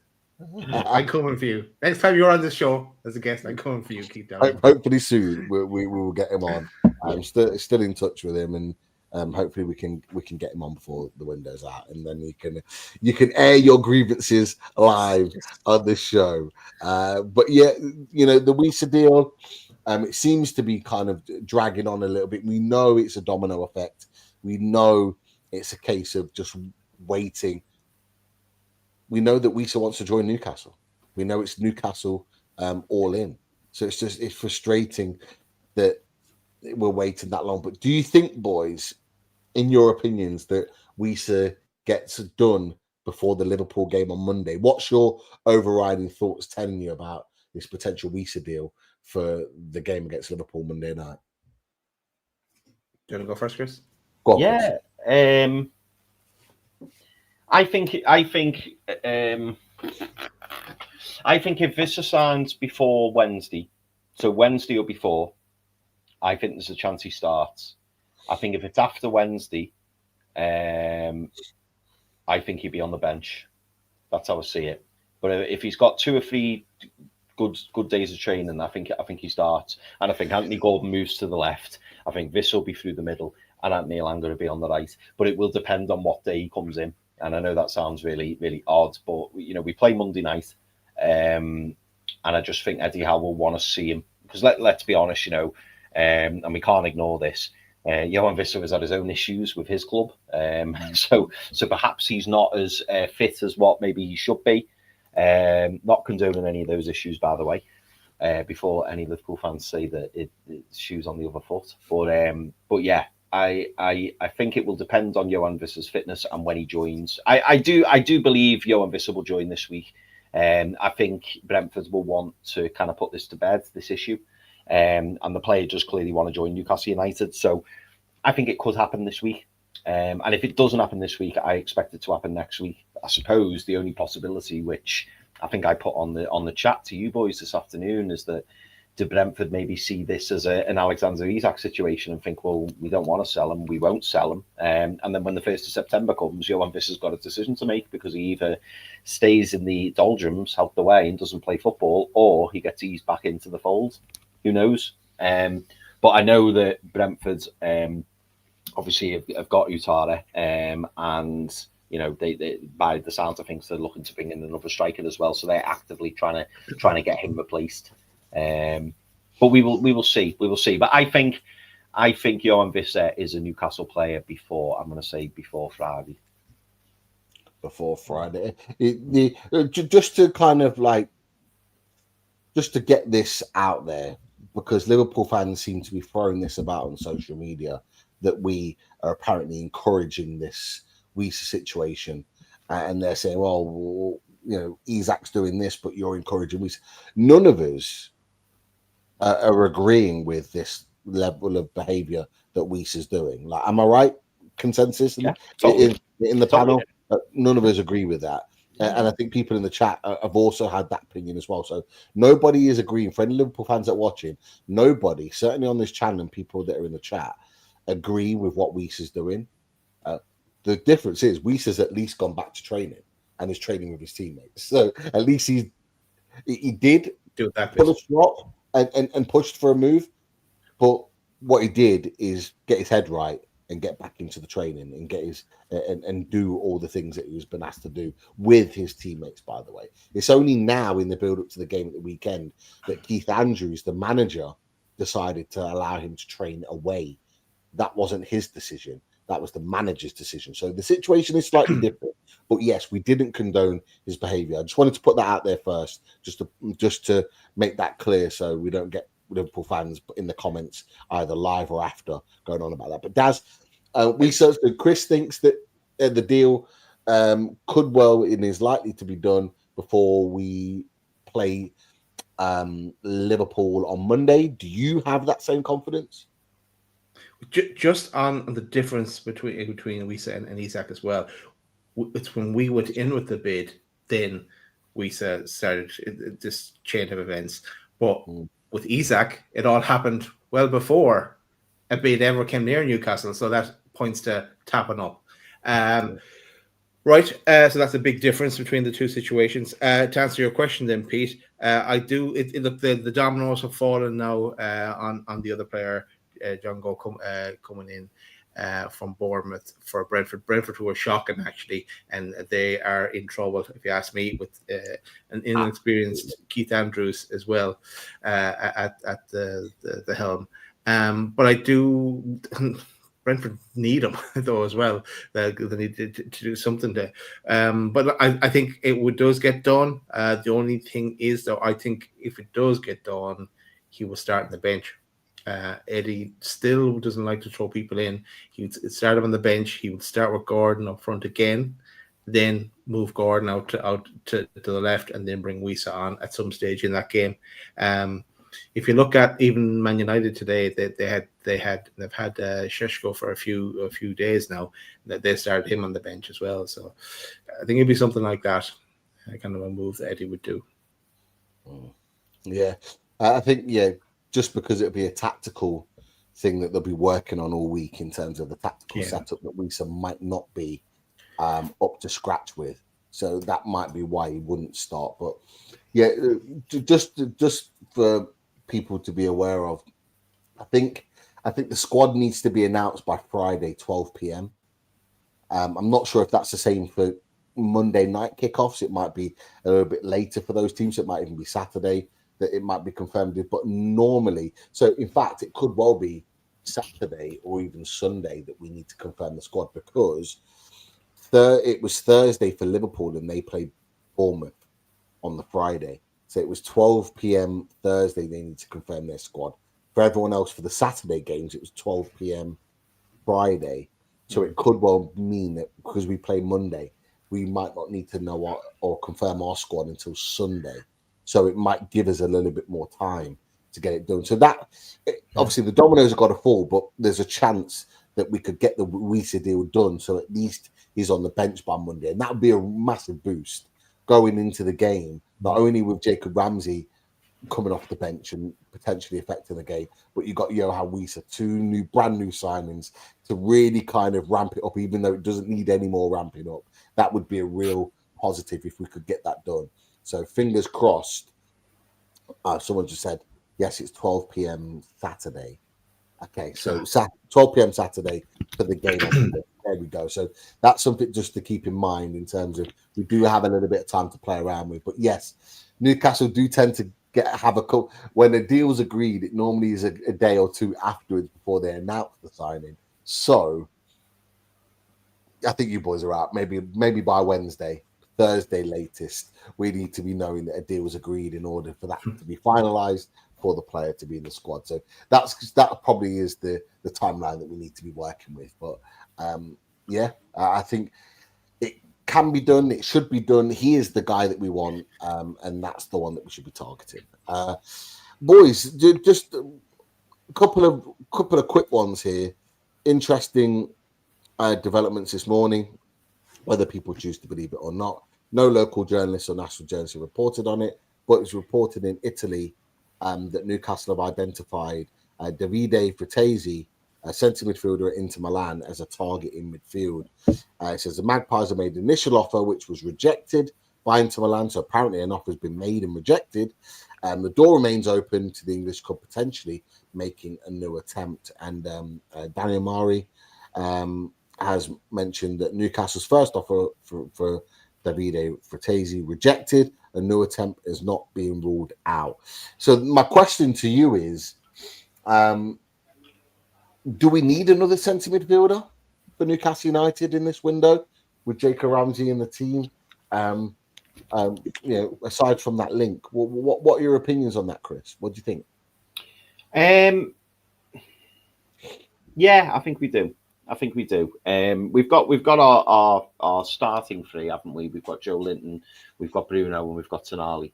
And then under that, we've got Joe Willock, who's predominantly on the left-hand side of the three. We've then got Jacob Ramsey, who can also be on the left-hand side of the three, but can also play maybe in that slightly more advanced role if you were playing with a 10.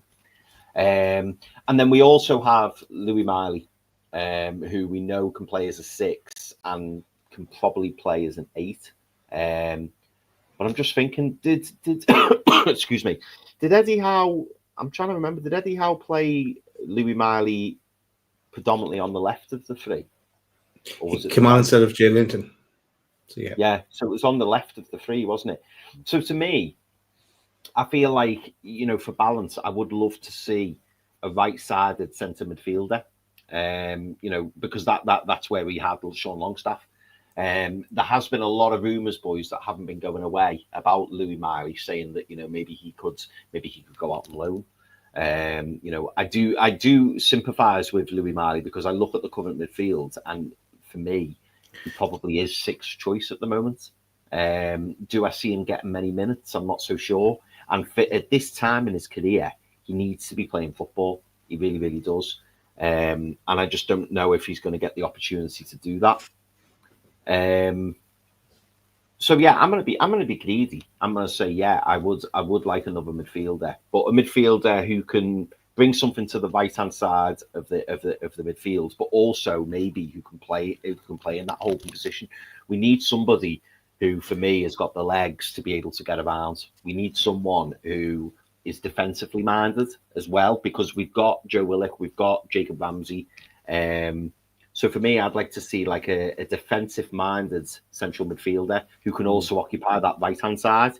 And then I think we'd have a really nice balance, in my opinion. So yeah, I think we do need another central midfielder. If we were to, if the transfer window's short and we've got the 6 that we've got, I think it's fine. But I just feel like we could do with that extra one. But yeah, that's what I think.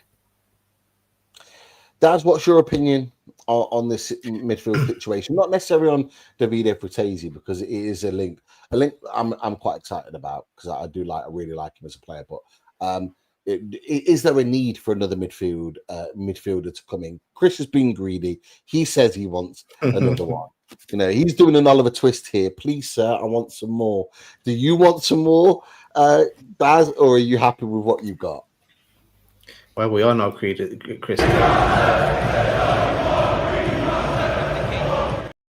Greedy bastard, there's only one.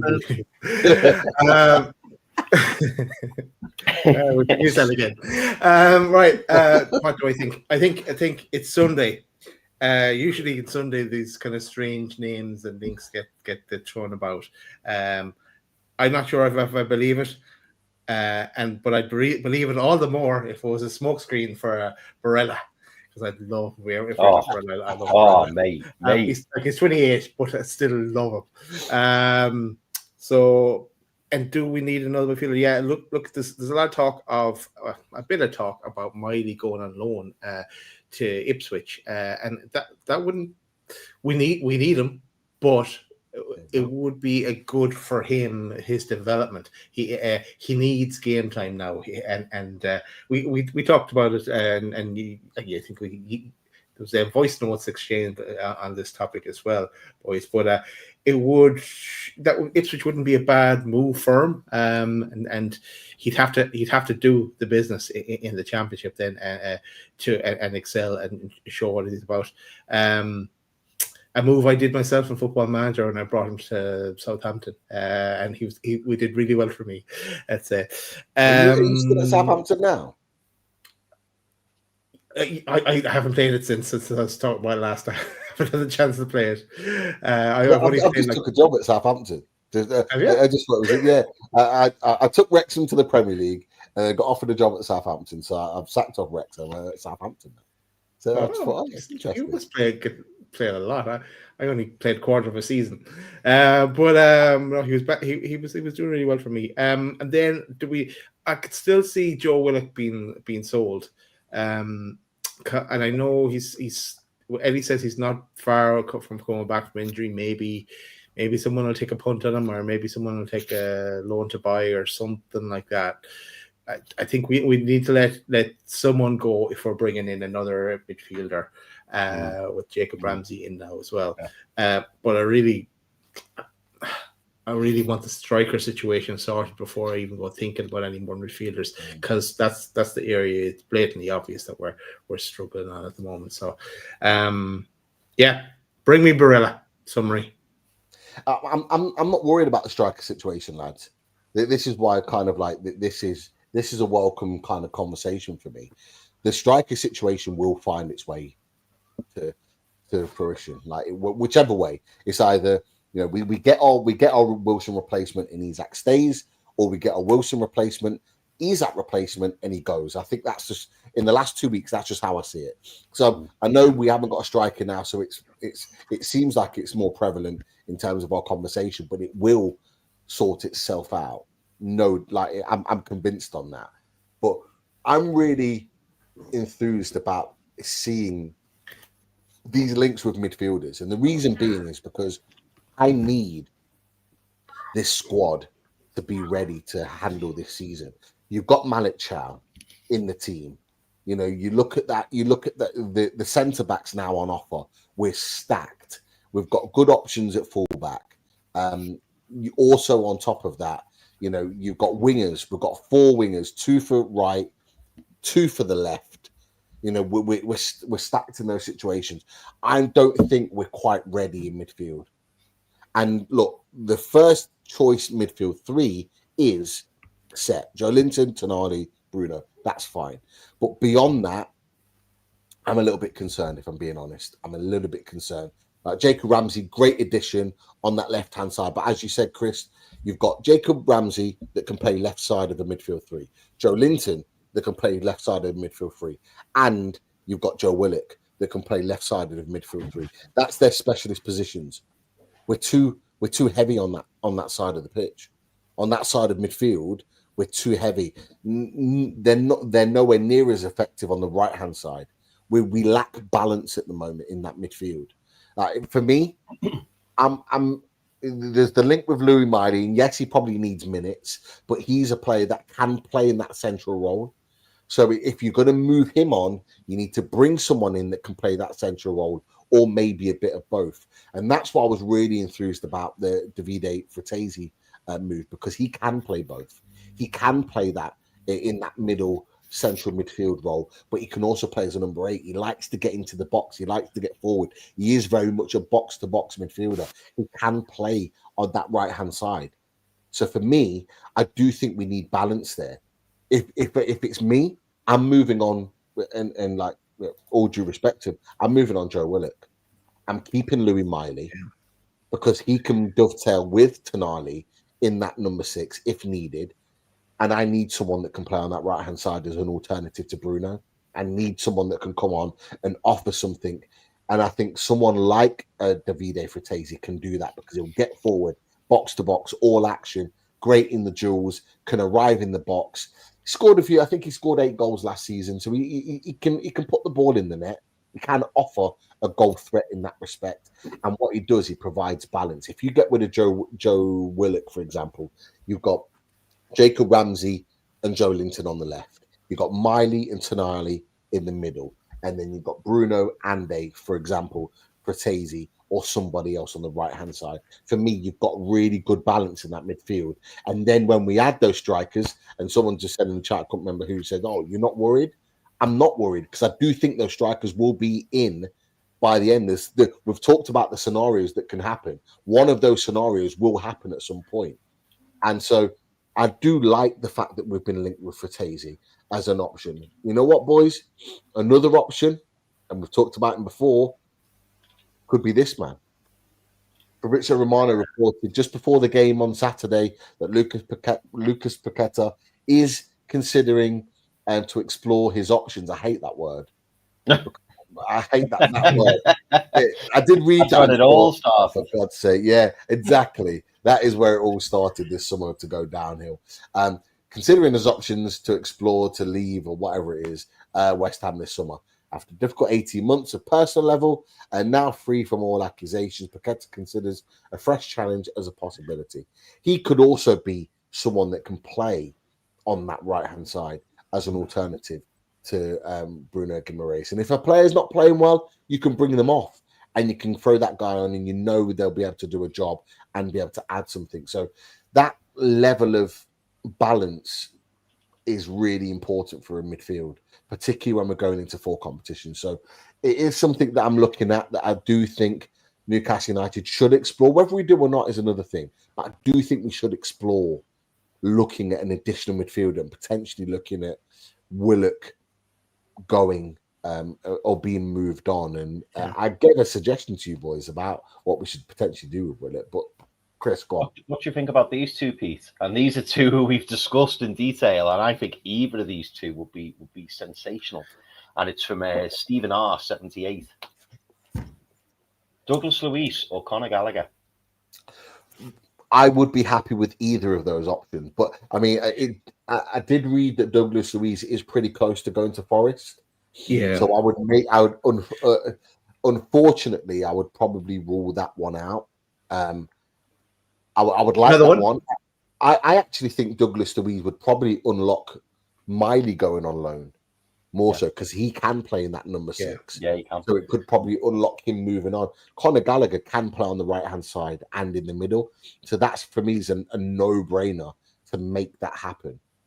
I'd throw Conor Gallagher in the ring. Absolutely. And sorry, Dan. Another one that we talked about is Kenneth Taylor from Ajax. And he was, I don't know if we still have it on there. Let me just go on the other tab for people that weren't quite aware. I don't know if I got rid of it. I might have got rid of it. While you're looking for that, Pete, I can't see Paqueta happening now. Everyone seems to rule him out. Any of the journalists seems to rule us out of being in the running for Paqueta, even though I think he would get a new lease of life and feed off the energy in Newcastle and with Bruno and everything like that. But I don't know. He just seems to have lost something as well, Paqueta. But whether he could rediscover that, it'd have to be a very good deal. I think that's why he wants to leave, mate. I think and can you really blame him after what we were made to watch and see at the stadium of the thing that comes out your backside? But I wouldn't be surprised that he wants to move on now. Karen Brady, one of the owners at West Ham, has come out and said that he isn't going to leave, but there's no, as we've heard about Isak, no smoke without fire. Clearly, there's something there if it's been reported that he wants to consider his options. So, I tell you what, Irish Assassin, he's upgrading here. What about this? I thought De Jong has just signed a new contract. Oh, I don't know. Has he? I read the other day that he'd either agreed or had already signed a new extension at Barca. I'm pretty sure he has. Oh, maybe he has. I definitely did read that the other day. Whether it's not been rubber stamped yet, but I think he's agreed a new contract at Barca. But yeah, I mean, it would be an incredibly expensive deal. I'm not sure we've got the wages to be able to facilitate that sort of move. But as a player, that would be just Irish Assassin. That'd be spot on if it could happen. But boys, yeah, that was just it. Like the little brief kind of conversation on the midfield situation, because there had been a little bit of movement on that. People throwing in suggestions of different players. I'll tell you what a player, by the way. He was superb. Yeah, he did really well. Superb. Someone that's just seamlessly settled into Premier League football. But you know who didn't seamlessly set into Premier League football? Benjamin Sesko. Or should I say Benjamin Tesco? That's what he is now. Benjamin Tesco. Get your Tesco signs up in the screens. Get your Tesco signs up every time he flops. Comes on the pitch. He only got 20, 30 minutes, didn't he? That's all he got. So Too Still early. not good enough, Kaz. Scrutiny's out. He's not our player. Scrutiny is out. I'd be more on Gokares. Gokares got 70 minutes and he did nothing. I saw. Obviously, I missed the majority of the second half, but I saw Gokares. Boys, was it just me, or did Gokares look a little bit overweight? He looked a bit overweight. Hang on, both of you fell asleep in that game. How are you commenting on this game? No. I mean, in the first half. I mean, I'm just observing what I've seen on Gokares. I didn't see Sesko. Didn't see it. But Gokares, to me, looked way off the pace. Way off the pace. You know what? I didn't think about it. I didn't see it in terms of fitness. I saw it more that he hasn't quite fitting into the system. No. So I get what you're saying. Like he didn't seem right. No, he didn't. Is what you're kind of saying. Like he just didn't seem right on the pitch. Like I was really concerned at the lack of pressing. He didn't press at all. No. At all. He did not press one bit. And yeah, they were almost Arsenal were doing their normal thing and just expecting Gokares to kind of like produce magic. And he has to fit into a system. You've got to provide with service. He can't just go and do like what other players do. And he's for example, I know we'll talk about him again, but where he can go and take on a few men and spark something into happening. He's not that type of guy.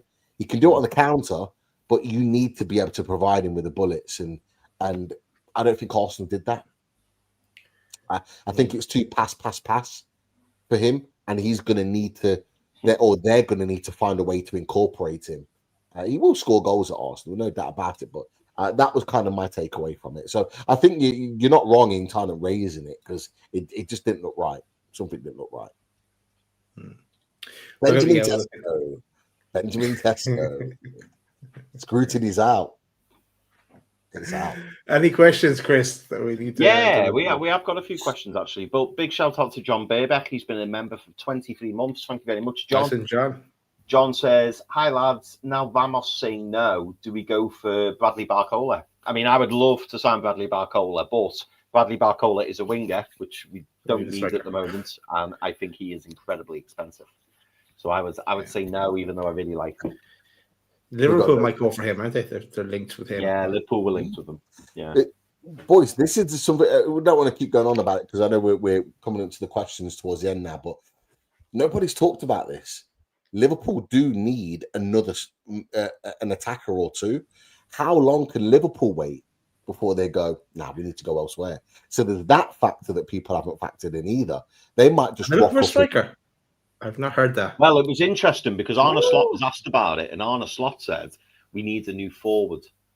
Didn't say striker, he said forward. Yeah, and that made me think, is he going left wing? Is he thinking left wing? Because at the moment, they're playing Gakpo there, and I know Gakpo can play left wing, but, you know, they've lost Diaz, haven't they? And it almost feels like, you know, a little bit like Eddie Howe, that he likes to have wingers who can also play as forwards. And to me, you know, I struggle, boys, I'll be honest. I struggle to see Alexander Isak and Hugo Ekitike in the same team. I just struggle to see it because one of them will end up on the left, and I don't think you get the best out of them. That's the nagging thing that I've got. I don't know why. I don't think you can drop either of them.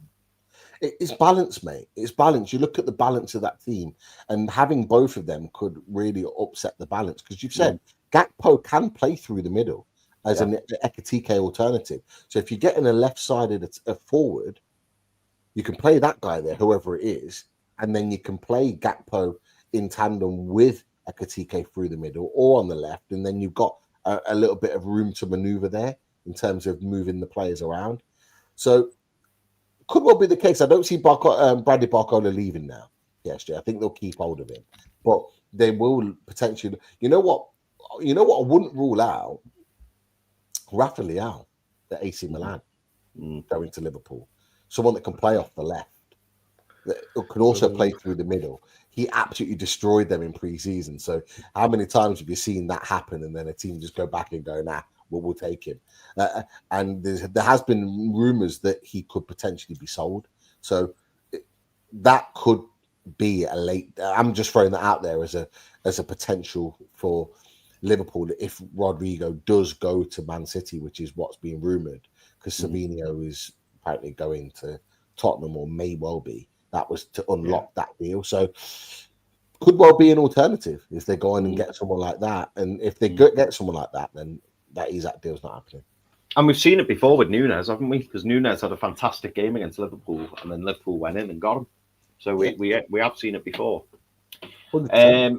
Let's see. So, quick question on this, boys. David Cook says, great post-match interviews with Gordon Byrne. Message? Do you think there was an underlying message to Alexander Isak there? I mean, I loved, me personally, I loved, how united they came across, and they would talk, about individuals not, taking them off track. I liked how they worded it. They weren't disrespectful towards Alexander Isak, but they were very much a case of we're all focused on what we're doing, and no individual is bigger than the club. No individual, it's a team effort. It's not about individuals. But did you boys think there was any underlying messages there potentially for Alexander Isak? I think it was messages for everybody. It was more so that kind of giving an insight into what's going on behind the scenes, that they're all really up for that Liverpool game. And I think if they could have played it right there and then, they would have. They were that up for it. Then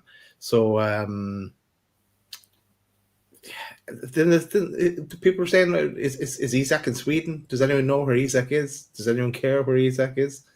He better be in training after training the next day, but or else he get another fine. But I don't know. What about you, Pete?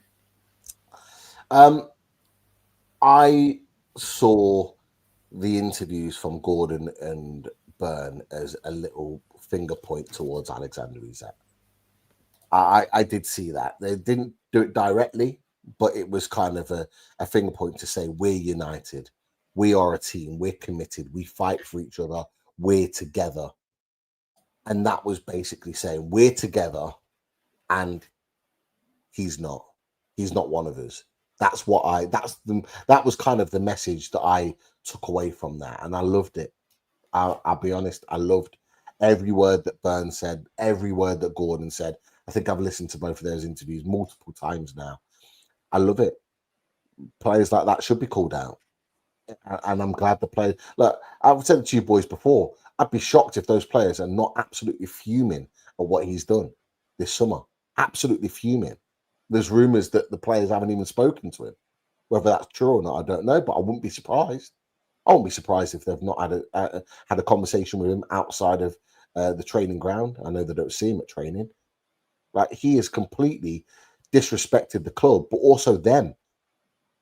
Yeah. Don't think that these players are not looking at Alexander Isak and going, hold on, so you think you're better than me? You think that you're so desperate to get out because I'm not a good player, that I'm not good enough to be at that level? That's basically what he's saying there.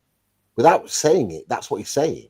He's better than them. He doesn't want to be playing or even working or even associating himself with these players anymore. And the lengths that he's gone to do that is showing what he thinks of the players. So I'm not surprised if the players are pissed off.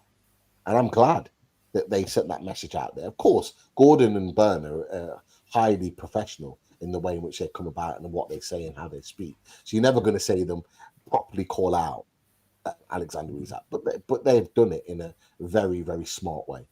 So they're honestly, I'd love to be a fly on the wall, lads, on that day where if it happens in 2 weeks' time and he stays at the club, that first day, him walking back into training, into that locker room, right? I'd love to be a fly on the wall. I think all Newcastle fans would be, to see what is being said, because I'll be honest, I don't think it'll be about much of what Isak says. I think it'll be about what the players say to him. I think there'll be a lot of home truths. I think there'll be a massive dressing down from some of the players. He's got three things he needs to do, Pete. There's three things or three steps he needs to make. The first step is to get in with Eddie Howe straight away and apologise for the situation and say that he wants to come back into the fold. The second thing is he's then got to apologise to all of his team, the staff, and he's got to take their opinions. And you're quite right. And I think a lot of them will share opinions on him. Some people will accept him back into the fold because he's a world-class striker and they know that he's a benefit to the team. Other players will not be happy that he's there. Other players will not want him there, and he will have to build that trust. He'll have to earn their respect back. And then the third thing he's got to do, which for me is arguably the biggest of the three, is he's got to speak to the fans. He has to, because I know we differed on opinion on this, but I think he's got to say something publicly, particularly if we're talking after the 1st of September, if he's still here, because he will have known, people will have sent him that video, or he'll have seen the video of the fans singing about him. You've seen it, and let's not forget, boys, there's no way he doesn't watch that game on Monday. He'll be watching that game on Monday, because obviously, given who we're playing, and I think half kit. Yeah, I think the home fans will make their feelings very, very clear. And I think if we were to get a positive result, it'd be even better. It would be even better, because it would ram everything down the throats of everybody if we were to turn up at St James's Park and give Liverpool another 16th of March. I would love that, absolutely love that, and I'm here for it. And hopefully that's what we see. Right, what do you boys think of this? This is from DXLE YouTube. He says, I think Visser ends up being the number one striker until he goes to the AFCON and we buy a striker in January. So we buy an additional striker in January. Do you think that's a possibility, boys? Do we sort out the problem here and now? We know that if we were to go and get Johan Visser, we'd have a striker. And yes, you're keeping your fingers crossed between now and January that he stays fit. We know we've got Will Asula just under him, which I know isn't, he's not really Premier League ready, you would say. But do you think there's a possibility that the clubs do that and go, right, let's go with Johan Visser until January, and then between now and January they prepare, they plan who they're going to go for, and then they make that move in January? Is that something feasible that you could see them doing? It's a scenario that could happen, for sure, because more so that the player that we want or players that we go for, we can't get over the line, because there's only 2 weeks left. Then AFCON starts on 21st of December and finishes on the 18th of January. Now that's if you go further in the competition, and it is Congo, isn't it, that Wisa's from? Yeah. Could and like normally as well, they kind of finish up a couple of days before they go to AFCON.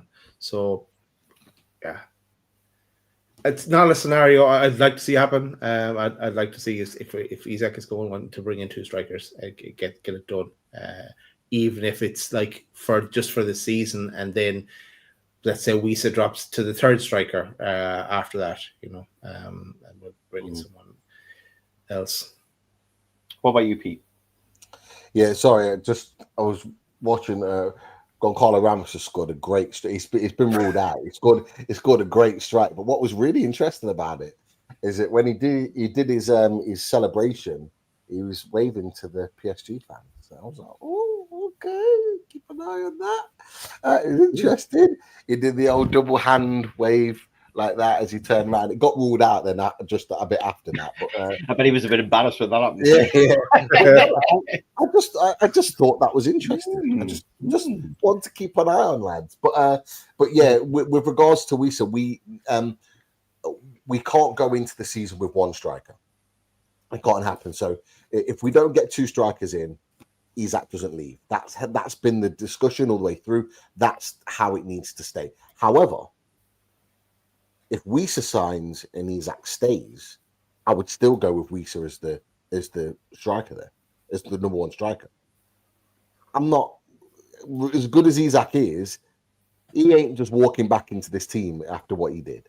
No, there is no way, and I don't believe that Eddie Howe would allow that to happen as well. I don't think the players would allow that to happen too. So what I would say is that if Wisa comes in and Isak stays, Wisa is the number one striker. He's the guy that we go with, and Isak comes off the bench and has to earn his way back into the team. Yeah, as Eddie Howe's alluded to before, he wants players that wants to play for the club. He wants the players to be united. The only way you do that is creating an atmosphere that demands that expectation. So if Isak wants to stay at the club, he fights for his place. He shows on the pitch through performances that he deserves to be number one again. But we said number one, 100%. Yeah. Pete, can I ask you a question about the PSG game? Because I see KK has come on and Ramos has gone off. It was the waving when he was going off, or was it after the goal? No, he was behind the goal, so he'd celebrated. Okay. So he's he gone off did now. it was literally just after he scored. So he celebrated the players, and then he did the kind of double normal celebration. And after he did that, he did the double wave, and then turned back to walk back to the halfway line. Then the VAR check came in and it got disallowed. So that wasn't as he went off. So that was. I would love it. Yeah, I would love it. It would be. I'm just saying. I'm not saying it's exclusive. I'm not saying it's a dead set. I just thought it was interesting. That's all. Yeah. These are the benefits of Davies Den. I get to see this. Davies Den. Yeah, look at this. Starting things to come. Bringing the action as it unfolds. Who did we get in the Champions League draw, Pete? Yeah. PSG. There we go. PSG.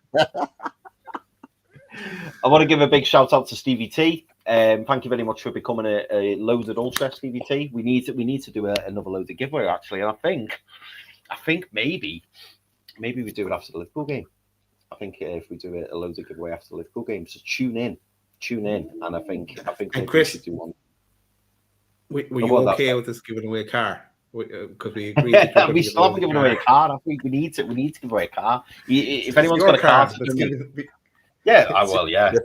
A few days ago, you could have given away my car. I tell you. Yeah. But no, it's all done and dusted. My car, it's back working, which is the main thing. So now the car is back on the road. Exactly. That was a win. That was a nice end to the week. Right. I've got one more question, boys. I'm going to make read this comment out because it's an interesting one. Daz 7987, great name. Daz says, Habib Bai, and I'd missed this. Habib Bai is the Ren manager. Could we not sneak in for the forward Forrester linked with? And I think he's talking about Callum Owendo, is he not? Yeah. Deals agreed. Agreed. Callum Owendo. Honestly, Forrest have made some really, really good signings. Callum Owendo, I think he's gonna. I know obviously Chris Wood scored a couple today, which was great for him. But I think Callum Owendo is he's going to be talked about a lot this season. He's a really good player. He's a really good player. It's what we talked about earlier on in the summer, lads. Is where if you're looking at that next rung down of players, it's him. The guy. I think it's like, is it like 30 million euros? I think the deal is. Yeah, not even that expensive. Honestly, it's cheap as chips. I can't believe it. It's mad, but yeah, good deal for Forrest. Yeah, the warning lights are going off. The warning lights are going off. So, I'll move on. Yeah. Last one, boys. So it's just going to be a yes, no, and this is from NUFC Luke 9860. He goes, "Can you guys see us getting in 2 strikers before the end of the window? That would need to happen before we sell Isaac. So, boys, I want you to tell me whether we get 2 or whether we get 1. I'm going to start, and I'm going to say we bring in 1 striker. Daz? I'm going to say we bring in 1 striker, and we're going to end up keeping Isaac. Pete? Same as Daz. 1 striker, Isaac. Yeah, I think that's fair. That's fair. But the last thing I'll say, and this rounds it up very, very nicely, and this comes from Gazette NUFC. We don't care about Isaac. He don't care about me. All we care about is NUFC. Yeah, I like that. Sums it up lovely. Get that ringing around St. James's Park Monday night. That's what I say. 100%. Right, Leo, that is us for the night. Stay tuned for what will come this week. Hit the like button on your way out as well. Only 5 away from 200. But yes, we will be back as soon as there's some news. And we'll be back with Top Table Talk, I'm sure, anyway, during the week. But we'll sort that out. So, subscribe, turn on your notifications. You'll see when it drops. See you in the next one. Good night, everyone.